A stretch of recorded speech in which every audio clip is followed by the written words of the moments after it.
This time, my words not his.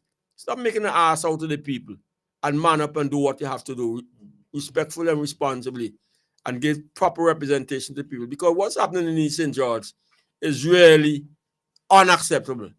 And the people should make them pay a price for it. Yes. And I hope Lavon does the work that she has to do to make that come true. Because as she concluded, I mean, it's just a person who's missing in action, you know. And lastly, on that, I tell you the truth. I sick, tired, and fed up. That every problem is wrong in St. Vincent now. The world over it looks like to me is climate change. I ain't say climate change in a serious issue. Everything is climate change. But we weave climate change into everything. Agriculture is climate change. Tourism is climate change. Urban development is climate change. Finance is climate change. Marine life is climate change. Climate change. I don't know what the hell we're going in St. Vincent and the Grenadines. The whole government is a consequence of climate change. I have somebody, I think, from, let me see if I could get that post then maybe from the other computer. Good morning, are you there? Good morning. All right, let me try. Good morning. Hello. Not getting you on the computer, I don't know. All right, so I'll have to get the WhatsApp up, but just quickly, as Major said, we have not had a consultation with the people up to today. Sit down and explain to them what's happening. What really going on? And ask them for the patience and explain what at the end of the day all will be nice and you won't. Nothing. But what's highlighting too, you know, I know Calico there is a disaster in itself, you know, and that was displayed, demonstrated during that little rain. But there were some other issues in other constituencies, like, for example, in South Windward. I remember a few weeks ago, Major, I raised an issue of the river, the Yambu River, right in the back of Bigger Bigs, close to where Bigger Bigs has his place down there. There's a few properties right along the river bank there. I remember when he raised it. Right. And this morning, somebody called me this morning to say we need to visit that area because there is no longer any road there. You know? Just give me a second. Hello? The rain took the road? Took the road. Hello? So? Hello? I think we're having some problems with the WhatsApp since, I don't know. Let me see. Hello? Hello. Oh, yes. You're on. Yes, morning, boat. Morning, Major. Morning, Mr. John. Morning, good morning. Roger Gawley speaking. Morning, Referee Gawley, Coach Gawley. What else? Yes, thanks for that, community, but Major, man, both ain't as mad as me. Because people, they keep saying, but actually, resident of Calico, some of them saying that I play engineer. But listen to this, Major. What both saying is almost 2 months now saying that river's being blocked. Yes. I posted, I don't know who ain't post. Right? Now, as you said, there is no concern with the people of Calico. Are the people saying missing Grenadines, so to speak? True. Because had they taken this, because we have a tongue clock. And I know person reported this thing to him. The clock or the mayor? Well, however you want to put it. Yeah, my friend, the mayor. But the thing is this, Major. This thing some months ago, something similar happened. When the Calico almost flooded again, they did the same thing. No. That machine was done on the bottom, only for how much weeks now park up. Right? It's the same way it could have come in an emergency now and get it cleared. That could have been done the same way. Yes, easily. But that was not done. Right? And that might have been a different money. That might have been a different money, Roger. Well, probably. Might have been a different money. Remember, everything is money, you know. Yeah. So I was the Major. I actually prefer Calico to flood. You know why? Because I wanted to honestly, I wanted to show up even the work that's going on now. And as you said, we were told that there's going to take $2.5 million to clean up to make Calico look good. But on a subsequent question that was asked in Parliament, it gone to something like 5.3. Yes. I wonder because the amount of steel that is in these drains, Major construction, you could have built a bit from Simmons in the back way. Steel or stealing? Well, it could be both. But nevertheless. Man, you gotta laugh at it because it really is a joke, boy. They take away from a joke. That's the problem. It really is a joke. So I even told him, I said, watch now, no amount of drain that you all build. I am in favor that Calacua had needed some rebuilding of drains and roads. Yeah. Right? But not the skyscraper. No, not the skyscraper. But Major, not knowing that, you know. The problem is the exit. There's a guy from Jamaica who lives here now, working in the Ministry of Transport and Works, Braxton, who did the designs. I happened to engage the gentleman and I walked through. They didn't want me to come because one of our past president football was around and telling me, oh God, why you come, boy? You understand? I said, I had to come because I was in it, and I know what the consequences are after they finish building school when you want behind me. Major, I paid $100 to the Catholic and Church Parish Hall to have a town hall meeting. I sensitized people as to what's taking place. Sensitized young people came, 9. Some people let me ask me if providing snacks. Nevertheless, the meeting went on with the 9 persons who were present. Sad, a report was taken to the minister, finance minister of the area. Representative. And you know what the report that came back? Or he spoke to the engineers. So as boss said, there was no consultation being done. Even the engineer, the contractor told me, so what the engineer them do? Come and ask Sally what to do, how to do it. I said consultation is key. They don't understand, man. They don't understand. You live in the area. Heard, and I must give Bruce a commendation on this one. Must commend him. I heard for myself on the radio that he was going to do some work in Bukaman, and he had a tongue meeting with the people. I heard that. He must do that. You must do that, but they don't cancel somebody. Yeah. They don't cancel somebody. We could have and wash away. So anyway, the engineer told me, the draftsman told me that, as a matter of fact, people shouldn't be living in Calacua. I said, what kind of fool you could be? People should be living in Calacua because of the flood-prone area. I said, what kind of fool you are? Oh, dear, I said, but Calacua is a town historically. You know, I said, where is Port Royal today? Can you give me an answer? And I ain't care about what the eyewitness news because it's another story. You understand? This is kind of foppish, stupid, and arrogant statement that they're making. Arrogance. However, Major, I said no amount of drains and roads that is built in Calacua is going to stop the flooding unless you attend to the river issue. The river. Major, I told the engineers, I said, look, hey, this is the problem. Down to bottom town, the road is wide, where the pan side is, right? The road is wide enough. I said, all you all need to do is to dowel in somewhere that be steel piles or whatever, 2 or 3 across the river mouth, across the river there. To block all the heavy debris. So the water will flow over or around, and we'll be able to pass through the 2 funnels at the bridge, thus avoiding flooding. I'm not saying that water will come up depending on the volume to the tongue, but it would not flood because that is what creates the problem if Calacua flooding. You know what he said to me? Oh, that's a great idea. But you know what? They come with some high terms. Oh, we can build some sluice gate. That's what they in Guyana and blah. I said, that's nonsense. That's a waste of money.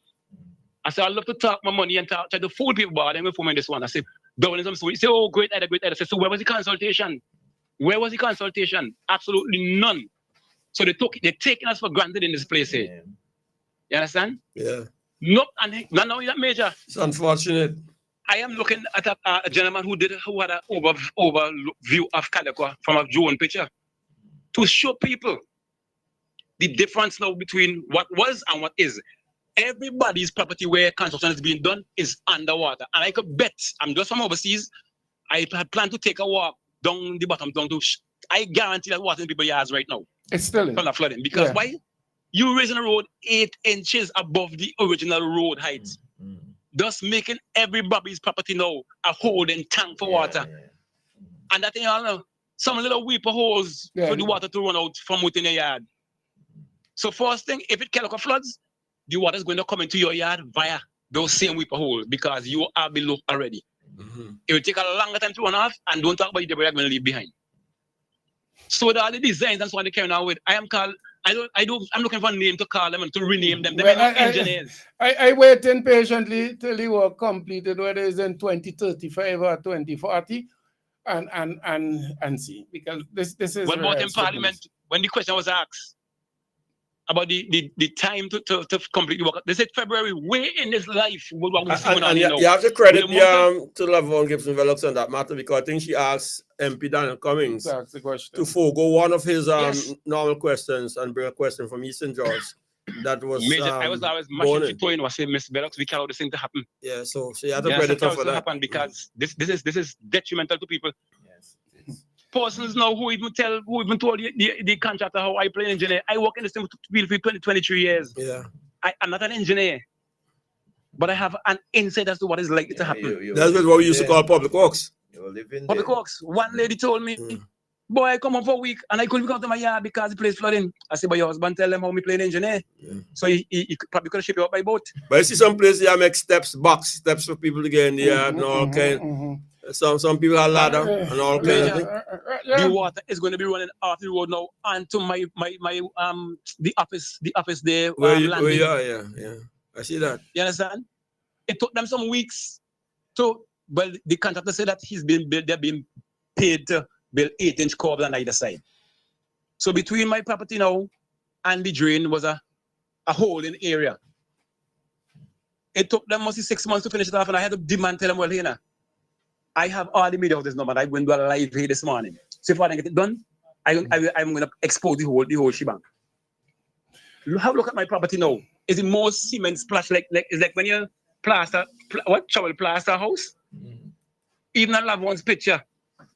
There were occasions where one of the hose burst and spread on the whole house and the main road there with Tellus oil. And I will be speaking more about this because the South Farm Major to say Grievance Farm. Ask me who's the address to. Just Grievance Farm.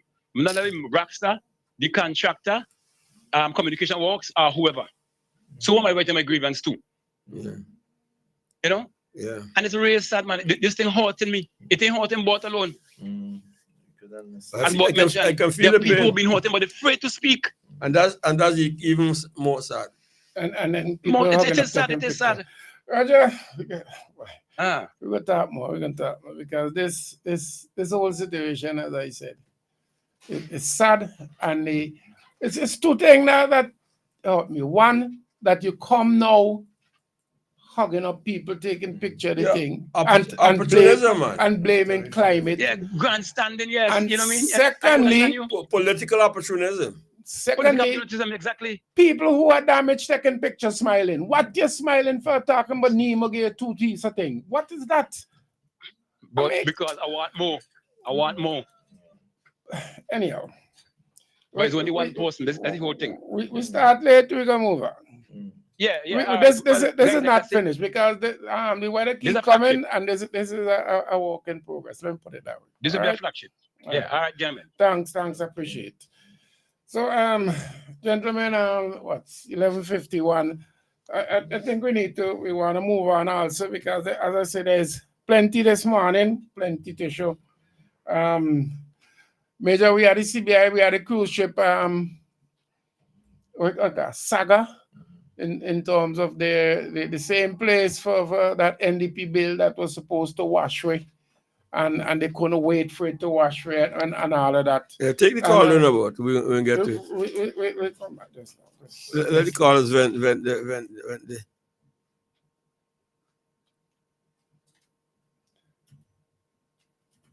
Good morning, Newtimes.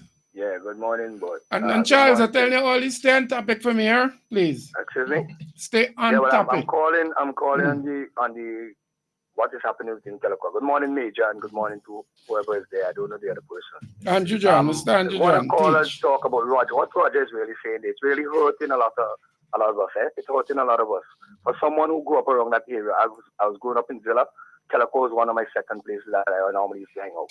I could remember back down in the days of Posey with the donkey, cleaning the Calico stream because of rubbish in the gutters and the floods and so forth. It is very hard. When I open my mouth and speak about when they were raising the road and what would happen with the water going into people's land, I said they will have to put walls going up in around people's land without weeper holes because it will have to stop the water from going in there. A lot of people curse me, even on a program where what his name is carrying there on WFM. He called me a cry baby and another man calling and say, oh, I am Mr. Complainer.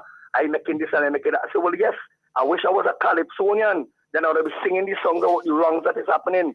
You see, and when you speak about these things and you keep complaining, they want to tend to keep you quiet and you mustn't talk because you don't know what you're saying. But these things are things that we have to attend to, and it is really bad to see that people in Kelloco now have to go through this. I know Kelloco, when rain come and the gutters ain't clear and what, because part of the river down there is like at sea level, right down to the sea.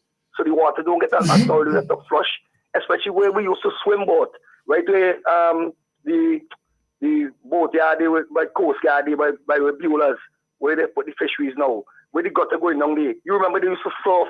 We used to have a beach here, we used to go and surf with board, right? And with the river mouth coming out there.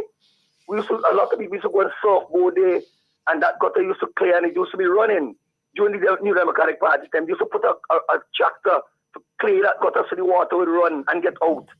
Now, they just left that to deteriorate like that, and what is happening now to Kelloco? They should not have been happening. You raise the road. If you raise the road, when the water runs, it's going to go into people's land. So you have to protect the people's land now. And you can't put weepos because water will end up in people's place. And that is what Roger talking about. And for somebody who I'm 58 years of age, I've been growing up in Kelloco. I've been around Kelloco for all my life. So I know how Kelloco is. Nobody can fool me and trick me out that. And when I speak about the cruise ship terminal, and I will talk again because Kingsley them think I don't know. No, well, we're not there. We're not there.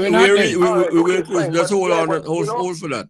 All right, cool. But, Kelloco really needs to be attended. And when you watch what's happening there, it is something that we have to speak about and not to let it go. And Mrs. Velox has been doing a great job and coming out, and she's been doing what she can. And I am fully behind her to support her. And anytime she calls me for more help, I would be there for her. And if she wants me to get a group to move around and help her more, I would do that too.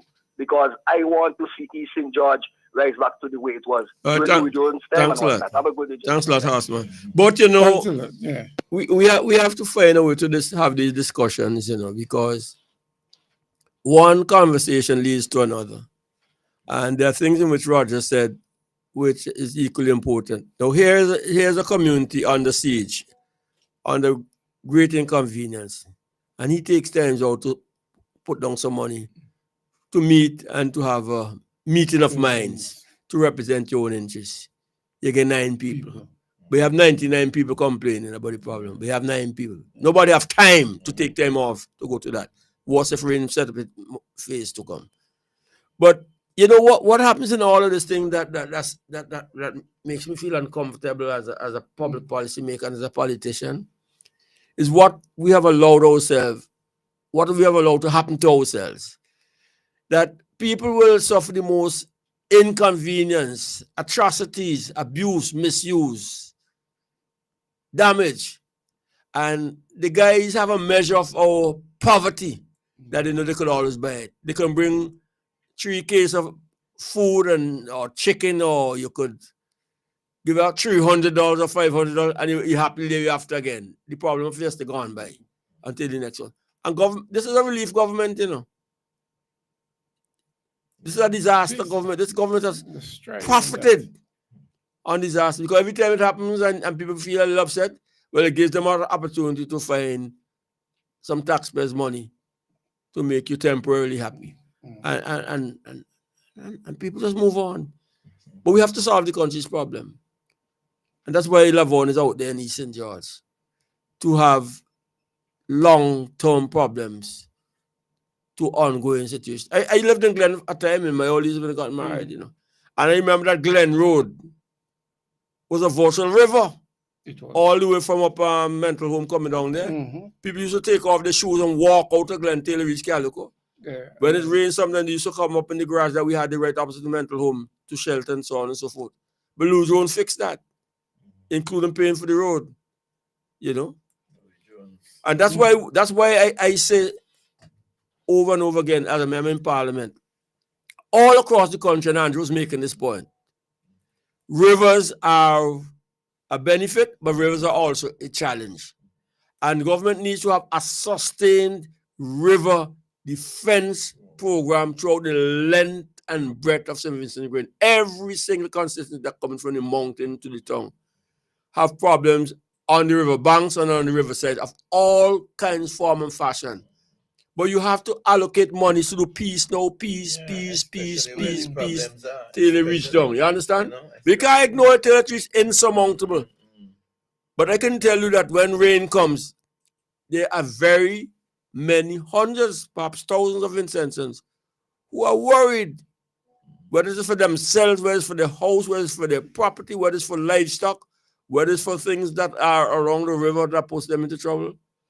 People have that problem. People rear pigs. People go to the river for irrigation purposes. People go to the pig farm, ablution services. They use the rivers all form and fashion.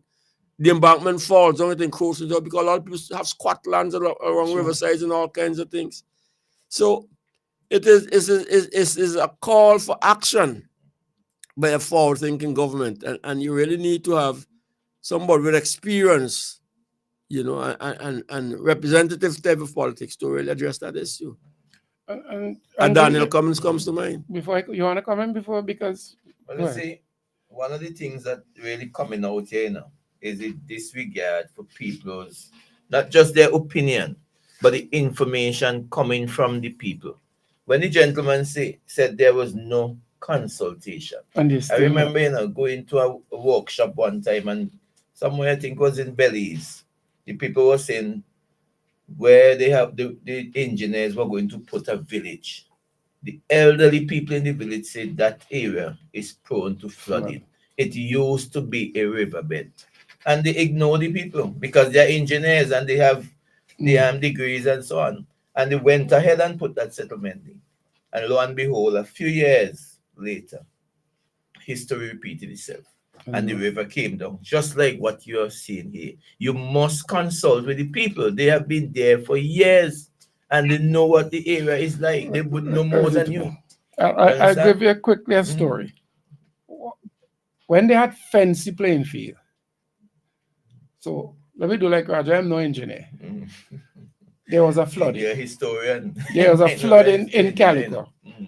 And the water, when I went there, the water was going back up into the town. So from the main road, going up. And I think the Coast Guard was the different people trying to see what they could clear. I said the problem then, if the water is going back up, is because the water can't go down to the sea. Because you're below sea level. Right. But what happened? They had just fenced the playing field. And when I went down there, I said, but the water can't get, because if you know Calico from history, the playing field had crab holes and thing, and there was that. So when the water come off the hill, it run into the crab hole them and it run into the sea. But with the development, the putting of the building, the water could not go. So they place it like a Soko kind of thing. Right. So I said to somebody, the Coast Guard guys out there, I said, listen, we need to punch some holes in the wall so the water could run onto the playing field and into the sea. And they said, boy, you're crazy, they don't build a house. I said, no, that is the only how we're going to stop the flooding. And one the Coast Guard guy say, let me try what he say. And they went for a sledgehammer. And we beat some holes in the wall from Tony shop come right down to Vera there. And in 10 minutes, the whole town was good. All the water flowed through the hole in the wall, onto the playing field and into the sea, and we had no flooding. The water need a way out. If you don't give it away out, don't care how many drains you build, the water is going to come back up and flood the town. There must be an outlet. And that is simply what happening. And the government doesn't really have that. I sorry, I think I've run Bailey Holland. I'm sorry about that. Good afternoon. Are you there still? Yes, is that me? Yes, sorry about that. Go ahead. Yes, good day, gentlemen. I would just like to make good day, gentlemen. Yeah, we hearing you, but a little like if you're from a distance. But go ahead. Go ahead, nonetheless. No. I am hearing voice coming through, so I was wondering if I'm on. Hello? Yes, you're on, Ron. Yes. Before I ask my substantive question, I just want to remind us that Calico being under sea level, if there's high tide and there is flooding, there's nowhere the water will go. So stuff like that need to be considered. Anyhow, what I really want to call out is Major, as a future policymaker, in government. I am listening to the discussion, and I'm saying, why this has to be a central government issue?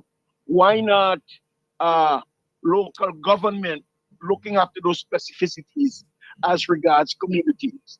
What do you propose as a incoming government regarding such an idea? Well, Ron, I can tell you emphatically, the leader of the party, Dr. Friday, because he's in the middle of this, have always been a supporter and continues to call for local government in St. Vincent and the Grenadines. Clearly, we will have to work out the mechanics of it because local government has implications for revenue, administration, expenditure, and management. But in a sense, he is really coming, he's endorsing what all is there. Calico always is a tongue, and it had a tongue council, just as Kingston had one, and Layu and Baga and Georgetown. And for where it is convenient to them, there still exists a form of local government because there's a kind of town mayor, town council, I almost want to call him, who runs and calls shots in the area. But very many parts of civilians cry out for local government, and it's closely aligned to something that we talk about over and over again, the notion of constituency development fund. Because practically what it does is not just the local government aspect, it makes representative government almost a waste of time. This week here, I mean, and I don't have to call names, a supporter of mine called me. She said, look, I just got a notice from certain sets of people saying that they're coming to do some repairs to my house. So I'm glad for the repairs. But they tell me I have to vacate right away. But she said, over the weekend, the rains that came, the tarpaulin that I had gone through, and all my things get wet down. And she called the name of the person who she asked if she could get a match. So she said, well, no, my part of the business is to just deal with the materials for the house. Somebody else had to deal with the mattress thing. And she then calls me and asks me if I could do it. I said, no, let me address it. And I called an officer in Nemo, and I go through the maze of things. And I made the representations. The lady called me back the next day. She said, thanks. I got the mattress. But the point is, in the normal course of events, you ain't have no say as the representative for those kinds of problems. Because nobody comes to me and asks me about house X, Y, or Z, even though I've taken the matter to Parliament. The person who's going around in the constituency and getting things done. And I'll call his name is Branch. And he is also the person who can put you on or off for relief. You know, I haven't been able to do so since I've been an elected member. Now it's Daniel or Nature or anybody, or Matter Friday, anybody. But here's a person who is removed from the constitutional apparatus to do things. And they're movers and shakers. And that is happening right now throughout the whole country. All the burial relief and burial, this burial, that burial, the other. It's not going through any local government or elected representative thing. It's going through the corrupt government and butterhand government. So we take your point. We need to have some form of local government. But that's the reason why we have to get rid of them. And Major, if we had constituency development fund and they had somebody who cared, a $200 or $300, I don't know, $500, that place could have done clear. Well, that is true too. And take even with the machinery that they have there on hand. Makes it easier. You organize some food and drinks and water booths and other things for people, and get a little recompense, and they're gone. But you also have to have the community spirit too, you know. And all them things are dead. Nobody ain't doing anything for nothing now these days anymore. Yeah. So Ron, keep us in your prayers. Yeah, true. Thank you. Not just Doggy. All right, thanks for your contribution. Thanks very much. Thanks. So, Major, I have some, because let me run through these texts. People. Good morning. You say, okay, let's see this one first. You say, good morning, gentlemen. You say that just hold a while. You say that the son of the man we have here said on his post that we have unseasonal rain. Did we? I thought we were in the rainy season. Like father, like son. Well, they blame it on the rain. Climate change. And climate change. I really don't understand that. But I hope the boy we have.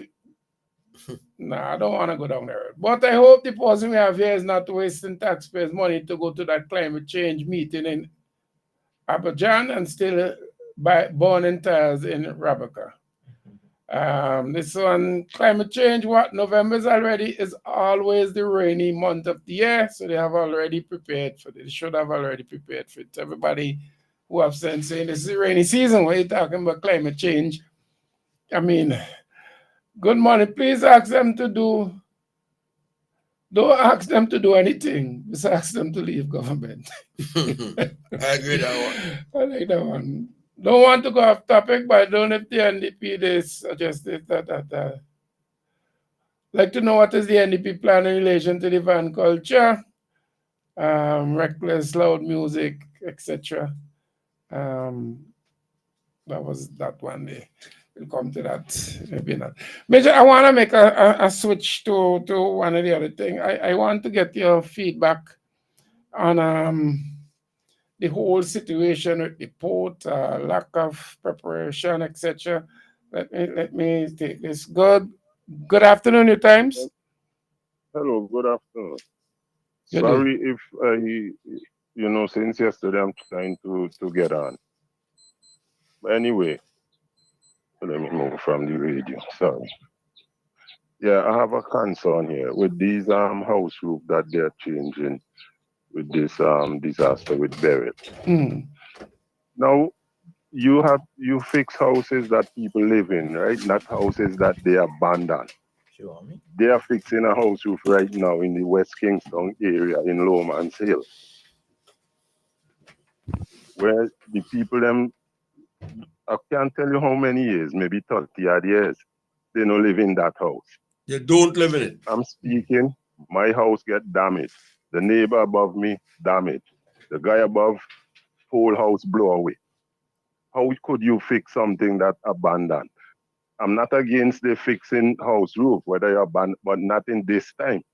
You have people who live in their house. I'm suffering here with the amount of leak here now. And they're fixing a house that abandoned. A house that is Anyway, abandoned thanks or very a much property. for the No, time, a house Thanks that's very much. abandoned or a property that's abandoned. It's a slight difference. Hello? He gone. No, I see the person still there. Hello? You're still there, but we're not hearing you. Hello?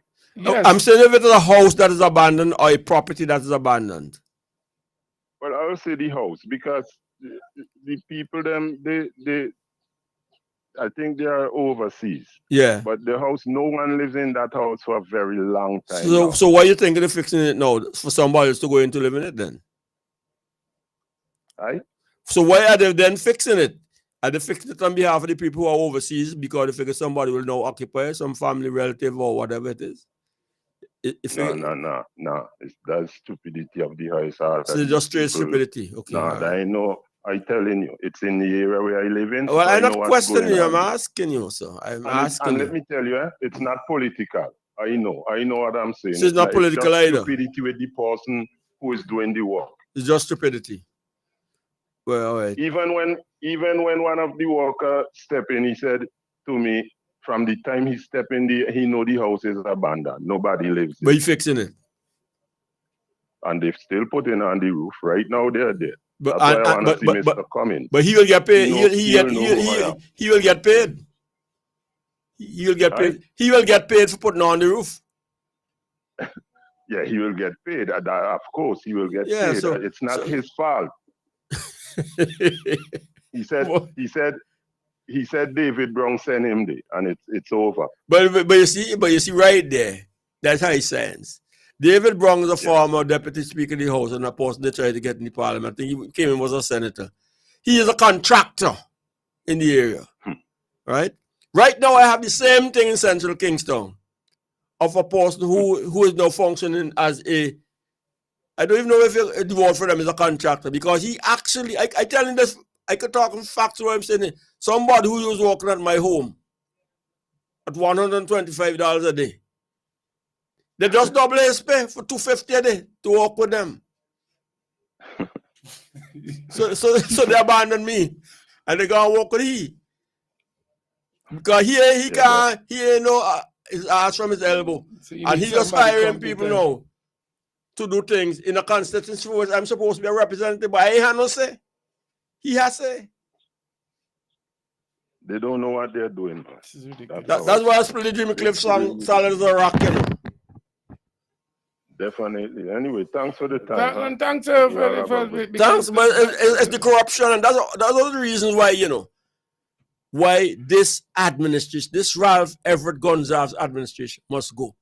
But it's also the reason why they don't want to go.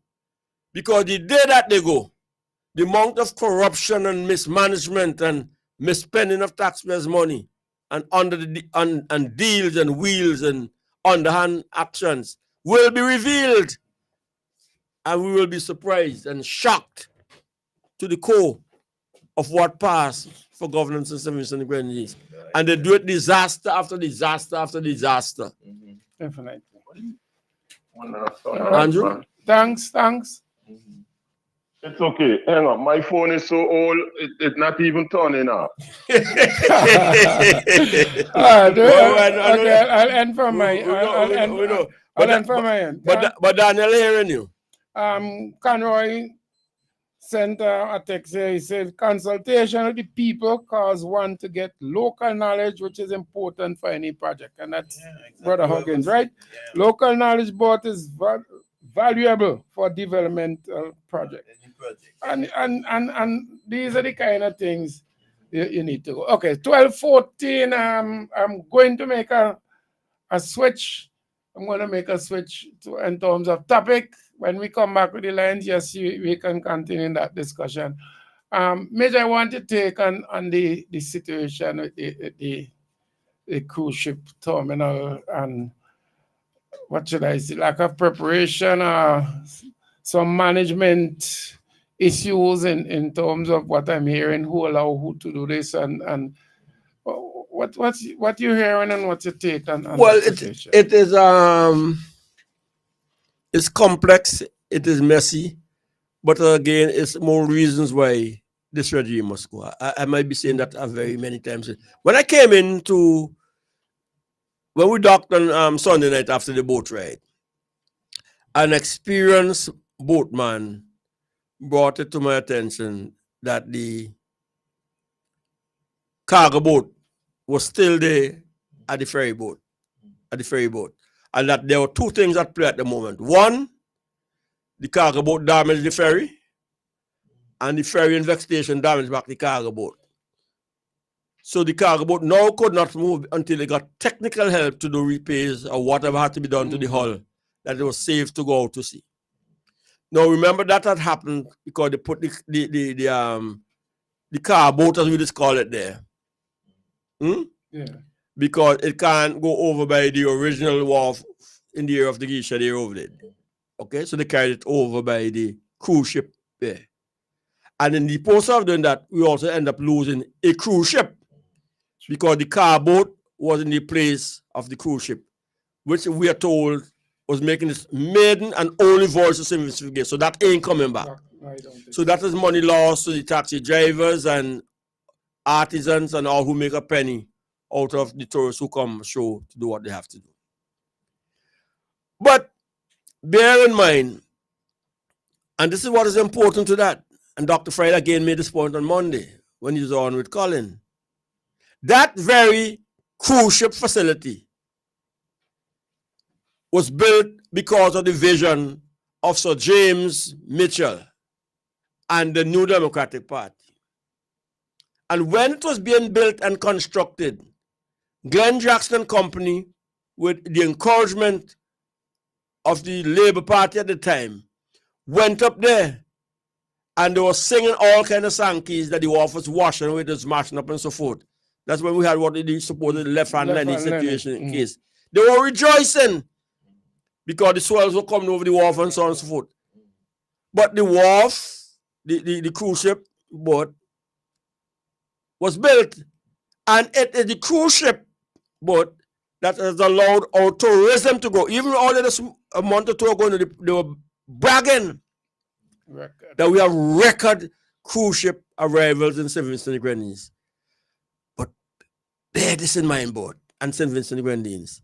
The New Democratic Party was in office for 17 years, and it built a cruise ship terminal within the 17-year period. If this present regime now decides it wants to do an upgraded cruise ship facilities, it is going to take them between 10 and 15 years to do it.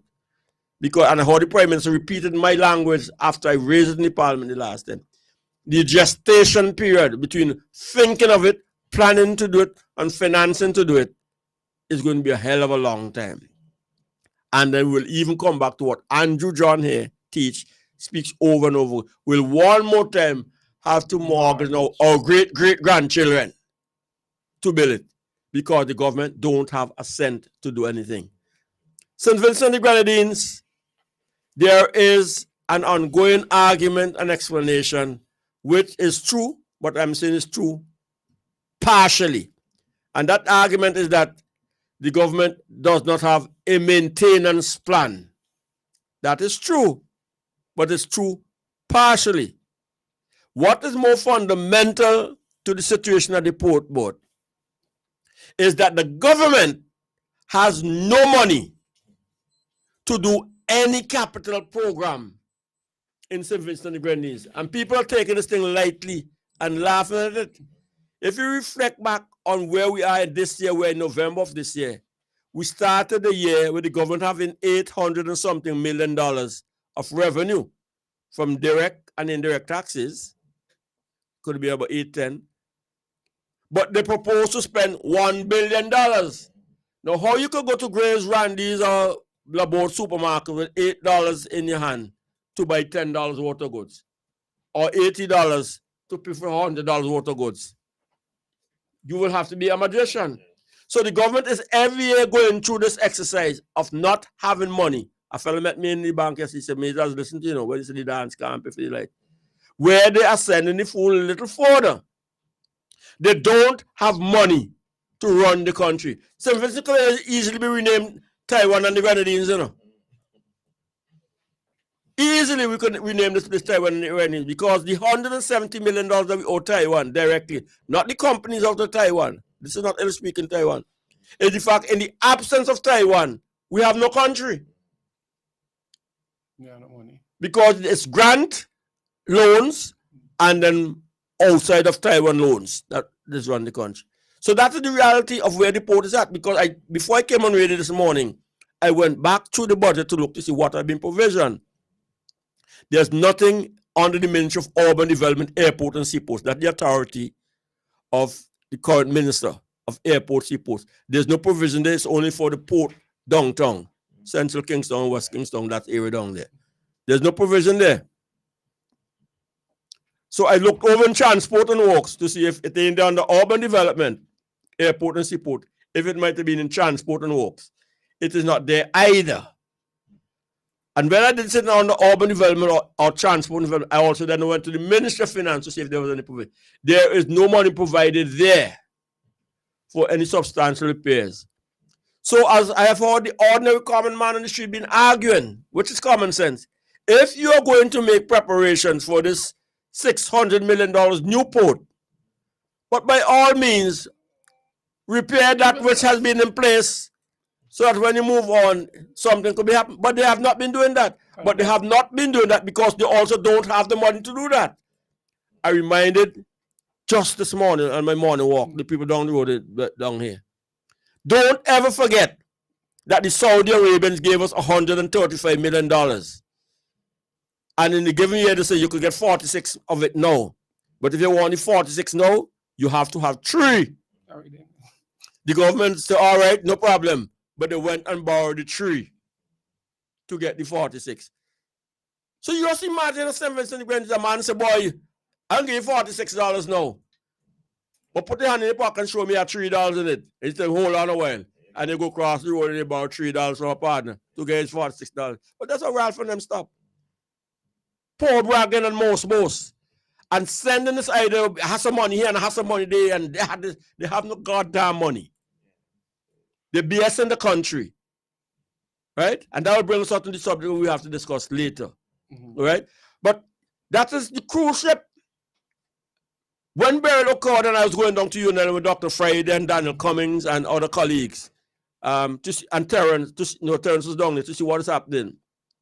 And a diver I know who was in the Coast Guard, because I was in Union Island when they were doing the diving to see what the extent of the damage in the Union Island Wharf, and we'll see what is happening there.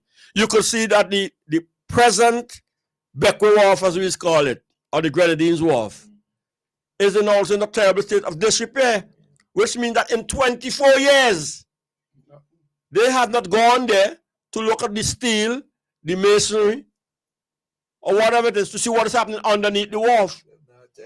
They have no time until all fall down board. So Major, the fact, well, not the fact, what they're blaming Beryl for is basically the neglect. Had there been maintenance or money for maintenance, yes, Beryl came, but to blame Beryl for the destruction of the work is incorrect. That's all. It's incorrect. The place was in a terrible state. It was on the verge of collapse. And these are things for which you have a right to fire the government, you know. But, and they'll make the same, Andrew, let me just say this and give it to you. The same thing happens down by the Camden Park port. They'll say this ain't do right and that ain't right and the other ain't do right. But there is a port that was there, and that was dealt with the private sector and government. It was a joint venture. But they did not to improve that. And I hear Dougie, as a common sense person with some engineering understandings, is making a point to even the $600 million down there, you know, that new port is going to have problems as well, because they don't have what he expressed in that juice. They don't have fingers from the port. You know what I mean by that? It means that it just exactly. They don't have things extruding from the main port itself, which allows different vessels to come in alongside of them, to board alongside of them. It's just one broad platform. And I believe he has a point on the design of the new port, that it will be limited in how many ships could be brought along it, because we don't have the fingers that they call them to go. And other engineers have been saying the same thing. You know? So what we really are coming to grips with in St. Vincent and the Grenadines is that every year the New Democratic Party goes to the parliament and saying this budget is bogus. This budget is false. This budget cannot deliver to the people of St. Vincent and Grenadines the services that are required for the development of the country. And we'll come on to it when we have the third discussion this morning. Yeah, you know, because that is important. We'll come on to it. So they're really bluffing themselves through, because any and everything that the government wants to do, it has no money to do it. Right? Just think St. Vincent and Grenadines.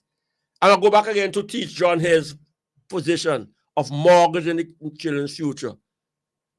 We just borrowed $335 million.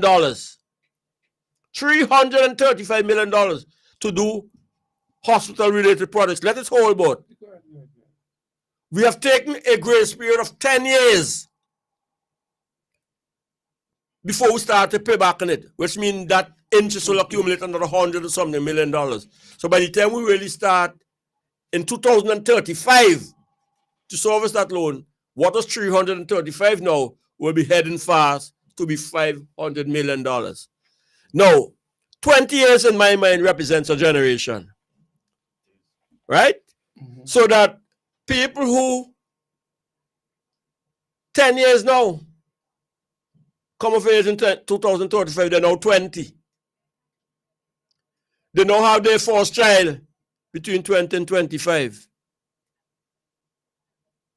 By 2035 and 40 is 75. By 2075, their children having children.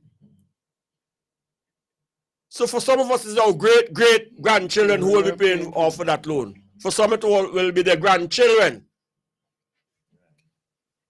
Because those who are 20 in the year 235, by the time 2075 reach 40 years, they are 60, 65 years old, still paying for a loan. And the children now join them paying for the loan. And their children paying for the loan. And that is the legacy that this government is going to leave us. That's the hook in the gate of St. Vincent that we don't want to attend to, you know. He is leaving us badly wounded, which will make the next one will come to Andrew. Well, I really wanted to add to the point you were making about the lack of funding, the lack of money in the country, right? Because a good friend of mine told me what he observed recently is that every time the government has or calls for parliament to be held, there is money to be borrowed. Every time, and he says to me that seemed to be the main reason why they call parliament these days, except maybe to pass a bill to try to support the people. But the fact is, we are paying 16% VAT presently. We are paying almost 30% in income tax right now. And they are not producing anything. So come the next budget, to raise money, they have to come with some other tax. So when we hear a budget coming up in the next month or two, you have to be prepared for more tax. They just raised in the last budget, you know. I went to pay my driver's license this week. I didn't even remember my birthday had passed. And when I took out $100 to pay the lady, she said it's no longer $100 now. It's $125. So 25% increase on driver's license, right? And we are saying the government already with 16% VAT and 30% income tax, plus all the other taxes that they have. They have the custom duties, which people are crying out. I hear people wondering how in life we are managing to pay these duties, especially on motor vehicles and so. So they are making money from taxes and taxes only, it appears. And so with that kind of mindset, you know, people are saying they could beg and they could borrow, but they come with consequence. You're borrowing with consequence, Major. Just outline it there, the number of years. And Major, that is where we have now, you know, with the loans we have now. Yeah. Now with those that they're planning to go and get next again, year. you know. Yeah. Especially for election coming. Yeah. Now with those they're planning to go and get. So but come January, when budget time again, expect another series of increases in taxation. Because so where we going? To speak to what Andrew is saying, if I'm saying that currently we bring in $800 million and our present expenditure is $1 billion, $200 million more than what we're receiving. I can tell you here and now, they are going to take strenuous efforts to make sure that the money that's coming in now reaches up to $1 billion. Yeah, they have to. They are going to try to raise about another $200 million in taxes. Yes, and we have to pay. But what would happen is that in that same period of time, what was $1 billion last year will run away from them again and reach about 1,200. Yeah. So they're still playing catch up. Yeah. But listeners, bear with me and teach a little bit, because let's look at the whole dynamics. Let's look at a young couple in St. Vincent, a young man who comes from university. Maybe he went at age 18, say 20, and he comes back out 23, 25. He's now a graduate. Teach a graduate salary is about $5,000 a month. Well, you know, with 5,000, you have to take about 3 to 4 years employment to reach there. That is the maximum. Right? 5,000 so maximum. You might start at 3 plus, 3, 4, 3, 5. So let's say he has $5,000 a month, boy. A young man, a woman, $5,000 in hand when the month done. Forget about government. Well, you not get that in the hand, you can remember taxes. Right. So, 30%. So I tell him, hold on for the taxes. Don't pay tax a month. So he decided, no, it's time I move out to my mother's house and my father's house. It's either rent one or build one. If you're going to rent, you're going to need about $1,000 to pay rent for a month.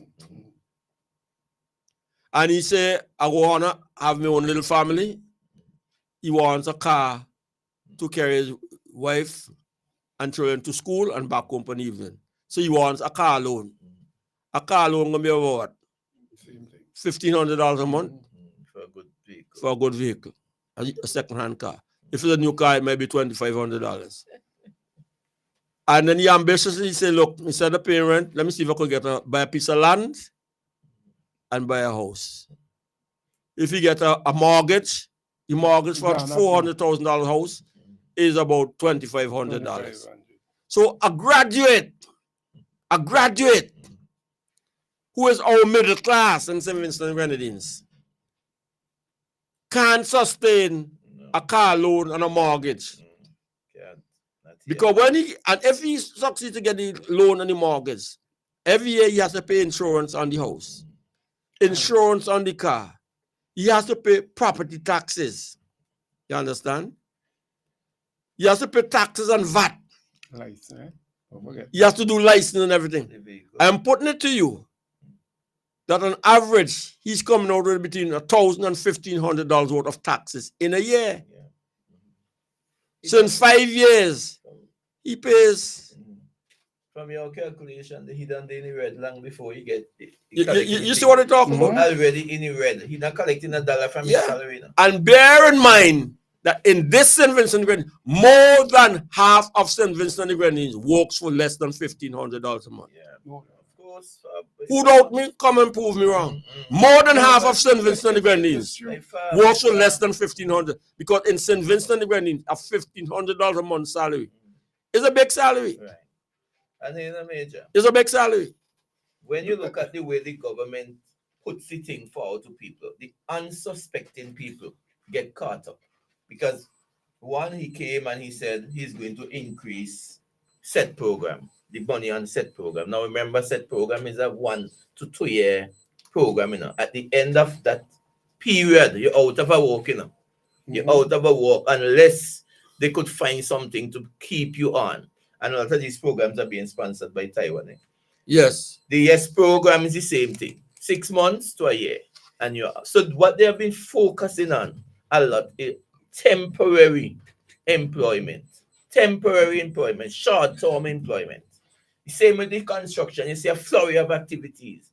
3 months, the project finished, and the people are back to square one, right? The point that Major was making there about graduates. When you see the graduates come back from university, to get that kind of money we spoke about a while ago, you have to be appointed. You have to wait on the Service Commission Department to appoint you. And they could only appoint you, one, if they have a vacancy.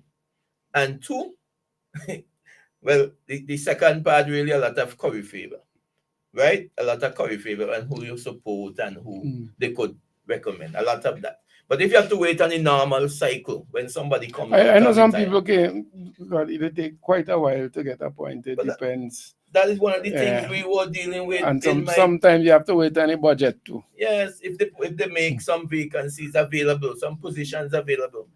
Right? But so it might take you 4 or 5 before we take the break and staying with Andrew. Let's go into South Windward. Andrew lives in a constituency in which you can see construction and some developments take place. But let's go with the airport as $1 billion investment in the airport. How many people you think in Calder, Peruvian Vale, Bayabu, just go up a little bit, even back here to Stubbs, have a now improved life because they have a daily job they're going through because of the $1 billion investment?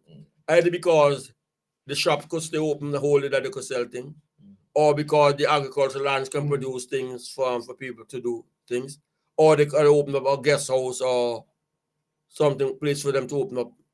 What opportunities have been opened up in South Windward for the presence of those monies? Well, I don't know. I could answer you. I could tell you, and I know a number of persons, a lot of people who are from the area were hoping to be employed, right? To get a job. That was one of the biggest attraction to the thing, that you could get a job and so on. In first place, very few persons did get a job, to realize that their salaries were fixed from 2014 when it opened.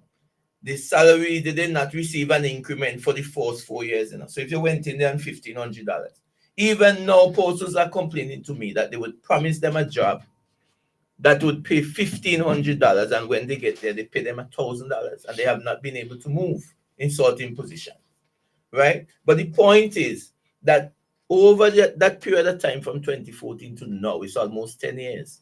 And based on what Major is saying, the businesses have not been able to capitalize on it. The farmers have not been able to capitalize on it. Just last night, we had a meeting, and a lady was raising the point that all these people who used to work lands, they were not catered for when they were removed. They didn't provide land, they didn't provide any employment. No opportunity was provided for these people, for these farmers. So right now, most of them either are, well, some of them either take up security work and the elderly one really trying to get on poor relief or something like that. But they have not been able to benefit, right? And one more thing, I noticed we have had a few more flights coming in. Now, I am living on the border, eh? So you know that is a big thing for me. And I'm living on the borders of the airport and I want to see it. But we have not been hearing how the airport is doing. We know we have a few more flights coming in, but you must be able to come to us and say, right? You're breaking even by now? Let us see how the airport is doing. Because you can't tell me, and this is what, when I see some people, big people who supposed to have education and sense, or maybe they have education but not sense, are telling me that everything is very good now because 3 flights coming. We have to be able, we must be told, we must be given an account of how the monies are going.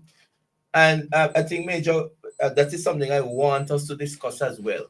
The fact that the government was able to pass legislation to use monies from the consolidated fund to help out with some payments. So when we wonder why we can't maintain simple things, like, well, I shouldn't say simple, but things like the hospital, things like the clinics, things like the schools and so on, we can't maintain them, we can't seem to find any money. Why is that the problem? Because we are paying 16%, but we can't pay, you can't ask us to pay any more. You know? The NDP has already guaranteed, I showed you, that with alternative investment, they could immediately reduce the VAT to 13%. We have to see a reduction. They tell the teachers, people are looking now for some ease with the cost of living, and you're coming in an independency to tell teachers you're going to give them laptops. You know, when people are looking for a bonus, people are looking for an increase in salary to thing, you're going to beg for, and he only offering this because, you know, he could beg for them, you know, by the same people who Major is saying might be part of our territory just now. So you're going to beg for these things and bring them. It's not coming out of any monies that you made and you want to return something to the workers, right? So that is the situation that we're in, you know. And somebody is saying to me that the NDP would fire people if they take government. I say to them, this is one thing I say to them. Which government has fired over 500 people, put them on the breadline? You ever see anything like what happened here under this government? You ever see anything like that? And you are not afraid to be fired. You have to go and take something that you didn't want. Up to now, you can't sleep at night because you took something that they forced you to take. And the simplest thing that happened to you, if you get a cold, you are worried because you don't know what is going to be the next stage in your life. And you're coming to tell me you're afraid that you're going to lose your job. You know. So we have to be reasoning. I want us to be thinking, Vincentian. Don't let anybody come and give you some story. Look at the evidence. Look at the evidence that is before you. Because to the point that Andrew's making in about, I know we're not allowing you to flow with your thought. The Argyle Airport is a private company, you know. AIA, Argyle International Airport. But if you look at the national budget, the airport can't pay for its own maintenance and upkeep, you know. Right. So everything that is done for the airport is now not done under the suzerainty, let me use back the word, of the AIA, you know. It is the Ministry of Urban Development, Airports and Seaports, central government, that will pay for the runway. And if it's in the Ministry of Airport and Seaport, the Ministry of Transport and Works, that will do it. And if it's in, they will do it, it's going to be the Ministry of Finance. But it would not be an expenditure. It wouldn't be not a line expense for the airport. And any substantial amount of things that you have to do, whether the air bridge to be repaired or this to be done and that, it's the government. Because the airport, with all the flights improvement, which we're giving credit for, nobody running it down. We're glad to see St. Vincent develop. That's why Friday say you'll make it work. It is the central government who has to carry the airport. Right. People don't seem to understand. Which means the taxpayers of the country, the 16% that Andrew's talking about, which includes the contingency fund that we pay to.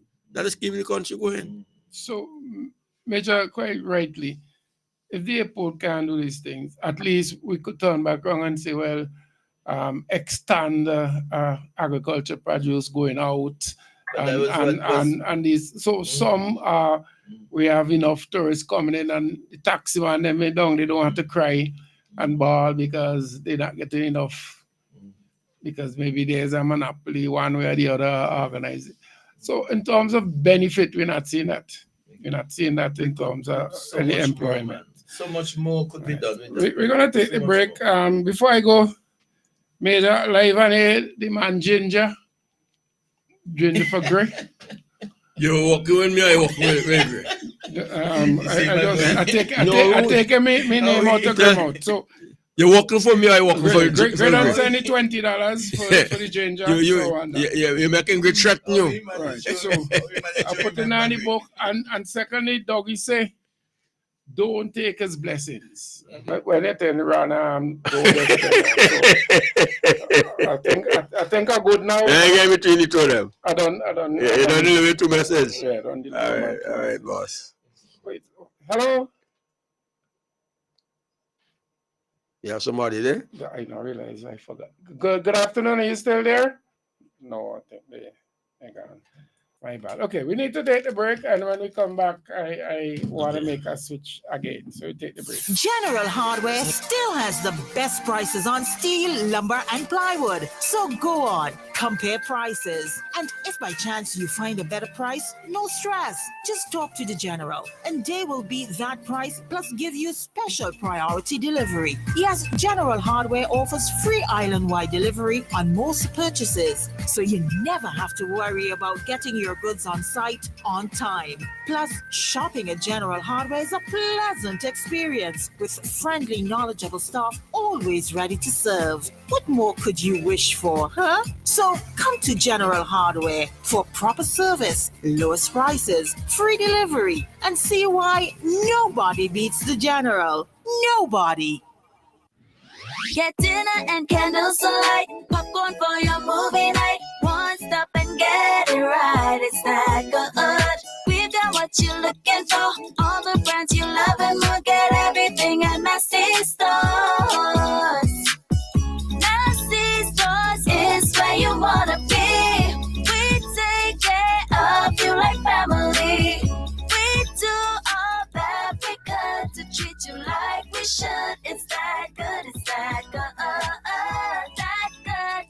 When you shop at Massy Stores. That good. Massy Stores, our family serving your family.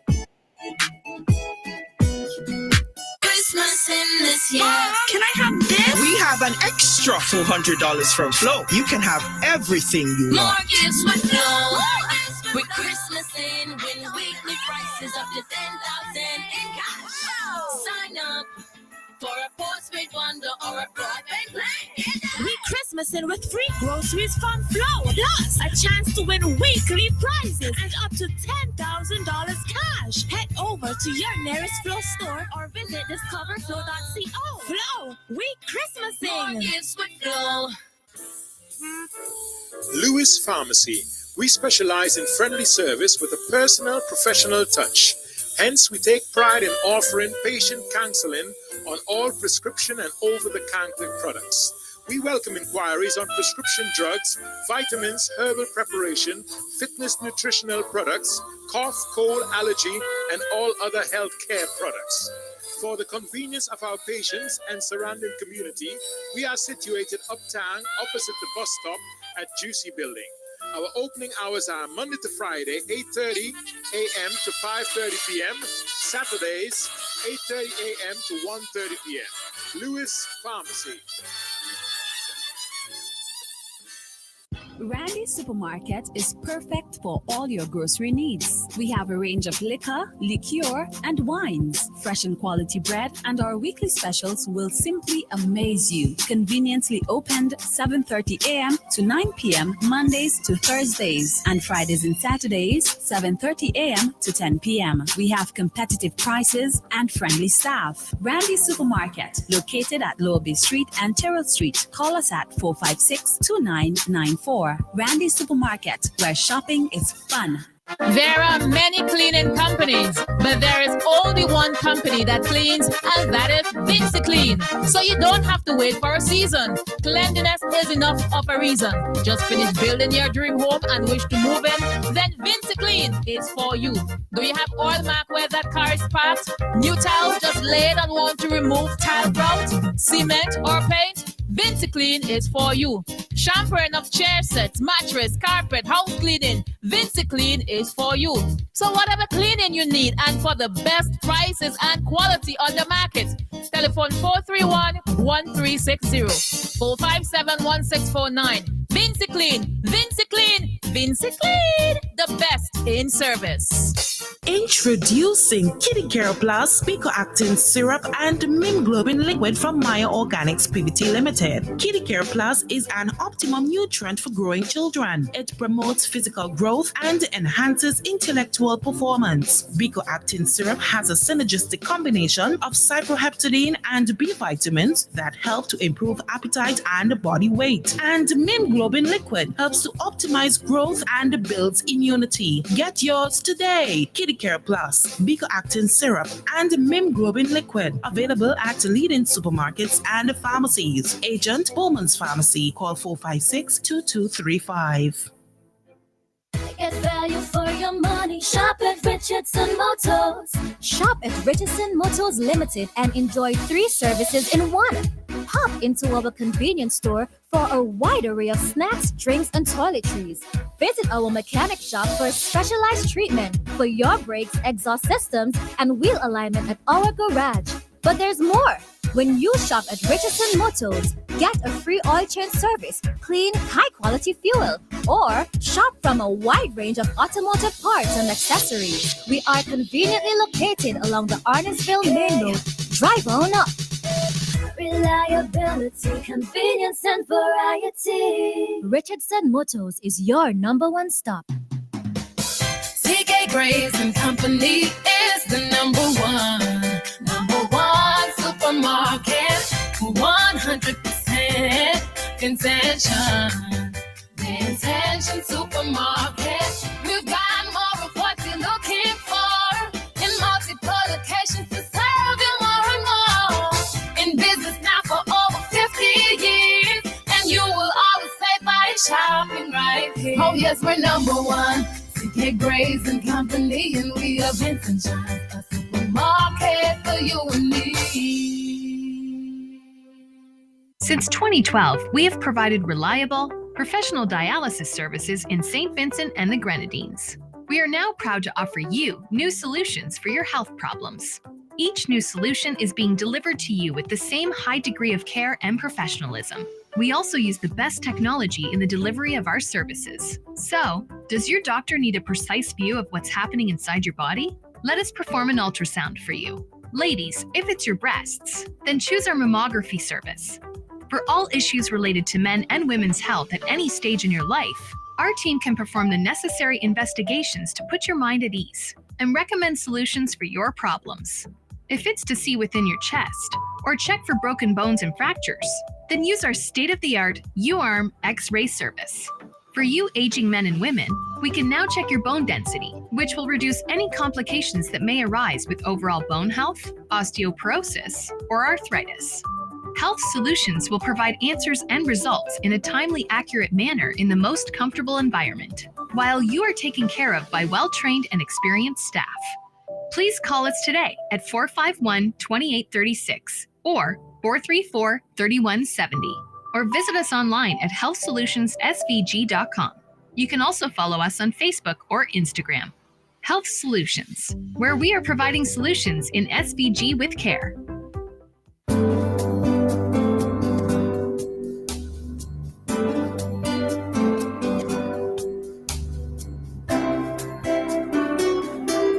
would like to say that Captain Bligh XO aged rum is the best rum in the world. And now we can. Voted the world's best rum at the World Rum Awards 2014, Captain Bligh XO aged rum. World class in a glass. Bonady Supermarket in Kingstown is serving the nation with quality service and excellent prices. At Bonady Supermarket number 2, located at Upper Middle Street, we are proud to serve you. We are second to none. Call us at 457-1616. We at Bonady Supermarket number 2 will always be here for you.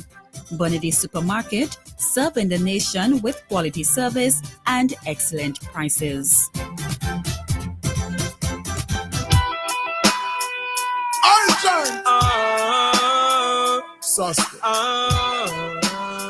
Hey yo, Roman. Yo, Sasko.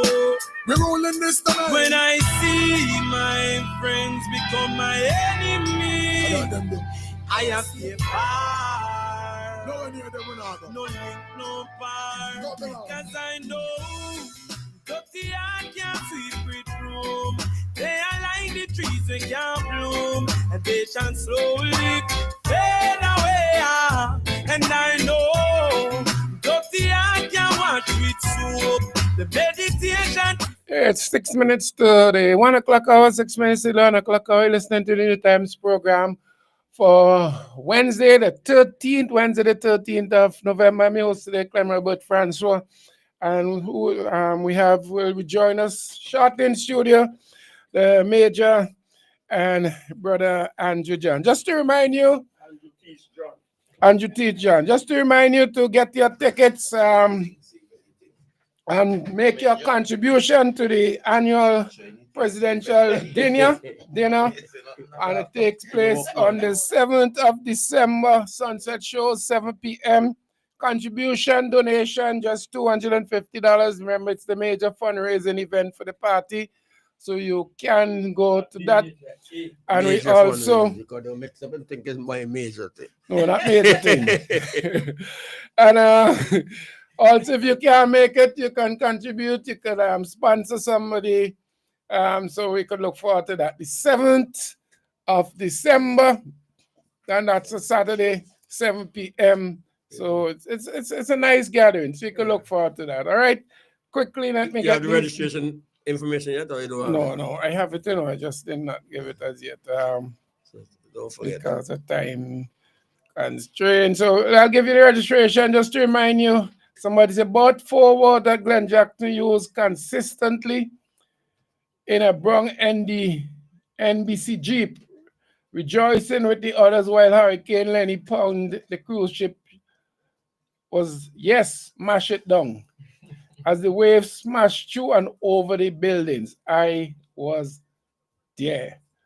All right, so, but can you ask Major Laycock what's going on with the Coast Guard Captain Malzak? They're just sitting there for years now, that taxpayers' money. So, not sure exactly what it is. So, I'm going to give you the registration schedule, then we're going to make a switch on that. So, remember, registration is from 3:30 to 5:30 each day. 3:30 to 5:30 each day. And you have to bring along your birth certificate, marriage or citizenship certificate, along with a photocopy of the document you're bringing. All right, very important. Very, very important. All right, so we start with North Windward. Today is what, the November we're in, 13th. Okay, so North Windward, Langley Park Government School, Langley Park Government School. North Central Windward, registration would be at the Connery Primary School, Connery Primary School. South Central Windward, registration would be at the Newgrounds Government School, the Newgrounds Government School. South Windward, I think that's where the person is asking. South Windward, registration today, Bible Government School, the Bible Government School. Marker registration today, November the 13th, would be at the Evesham Methodist School. Evesham Methodist School. East St. George, registration at the Fairhall Primary School. The Fairhall Primary School. West St. George, registration today, November the 13th. They'll be at the Doris Mackey Lawn and Resource Center. East Kingston, registration today will be at the St. Vincent Technical College. Central Kingston, registration today, November the 13th, would be at the Bishop College, Kingston. The Bishop College, Kingston. West Kingston, the Lowmans Leeward Anglican School. Lowmans Leeward Anglican School. South Leeward, registration would be at the Vermont Community Center. Central Leeward, registration would be at the Layou Government School. The Layou Government School. North Leeward, registration would be at the Chateaubelair Methodist School. All right.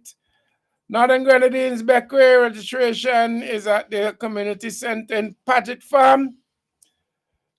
Union Island, not sure where, but it's Lawn Resource Center in Ashton.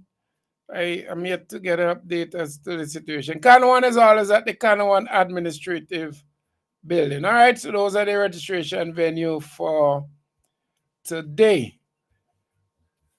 Okay, so it's 1 minute to 1 o'clock. Maybe I want to make a switch and look at, we've been talking about the Citizenship by Investment Program, CBI as it is known.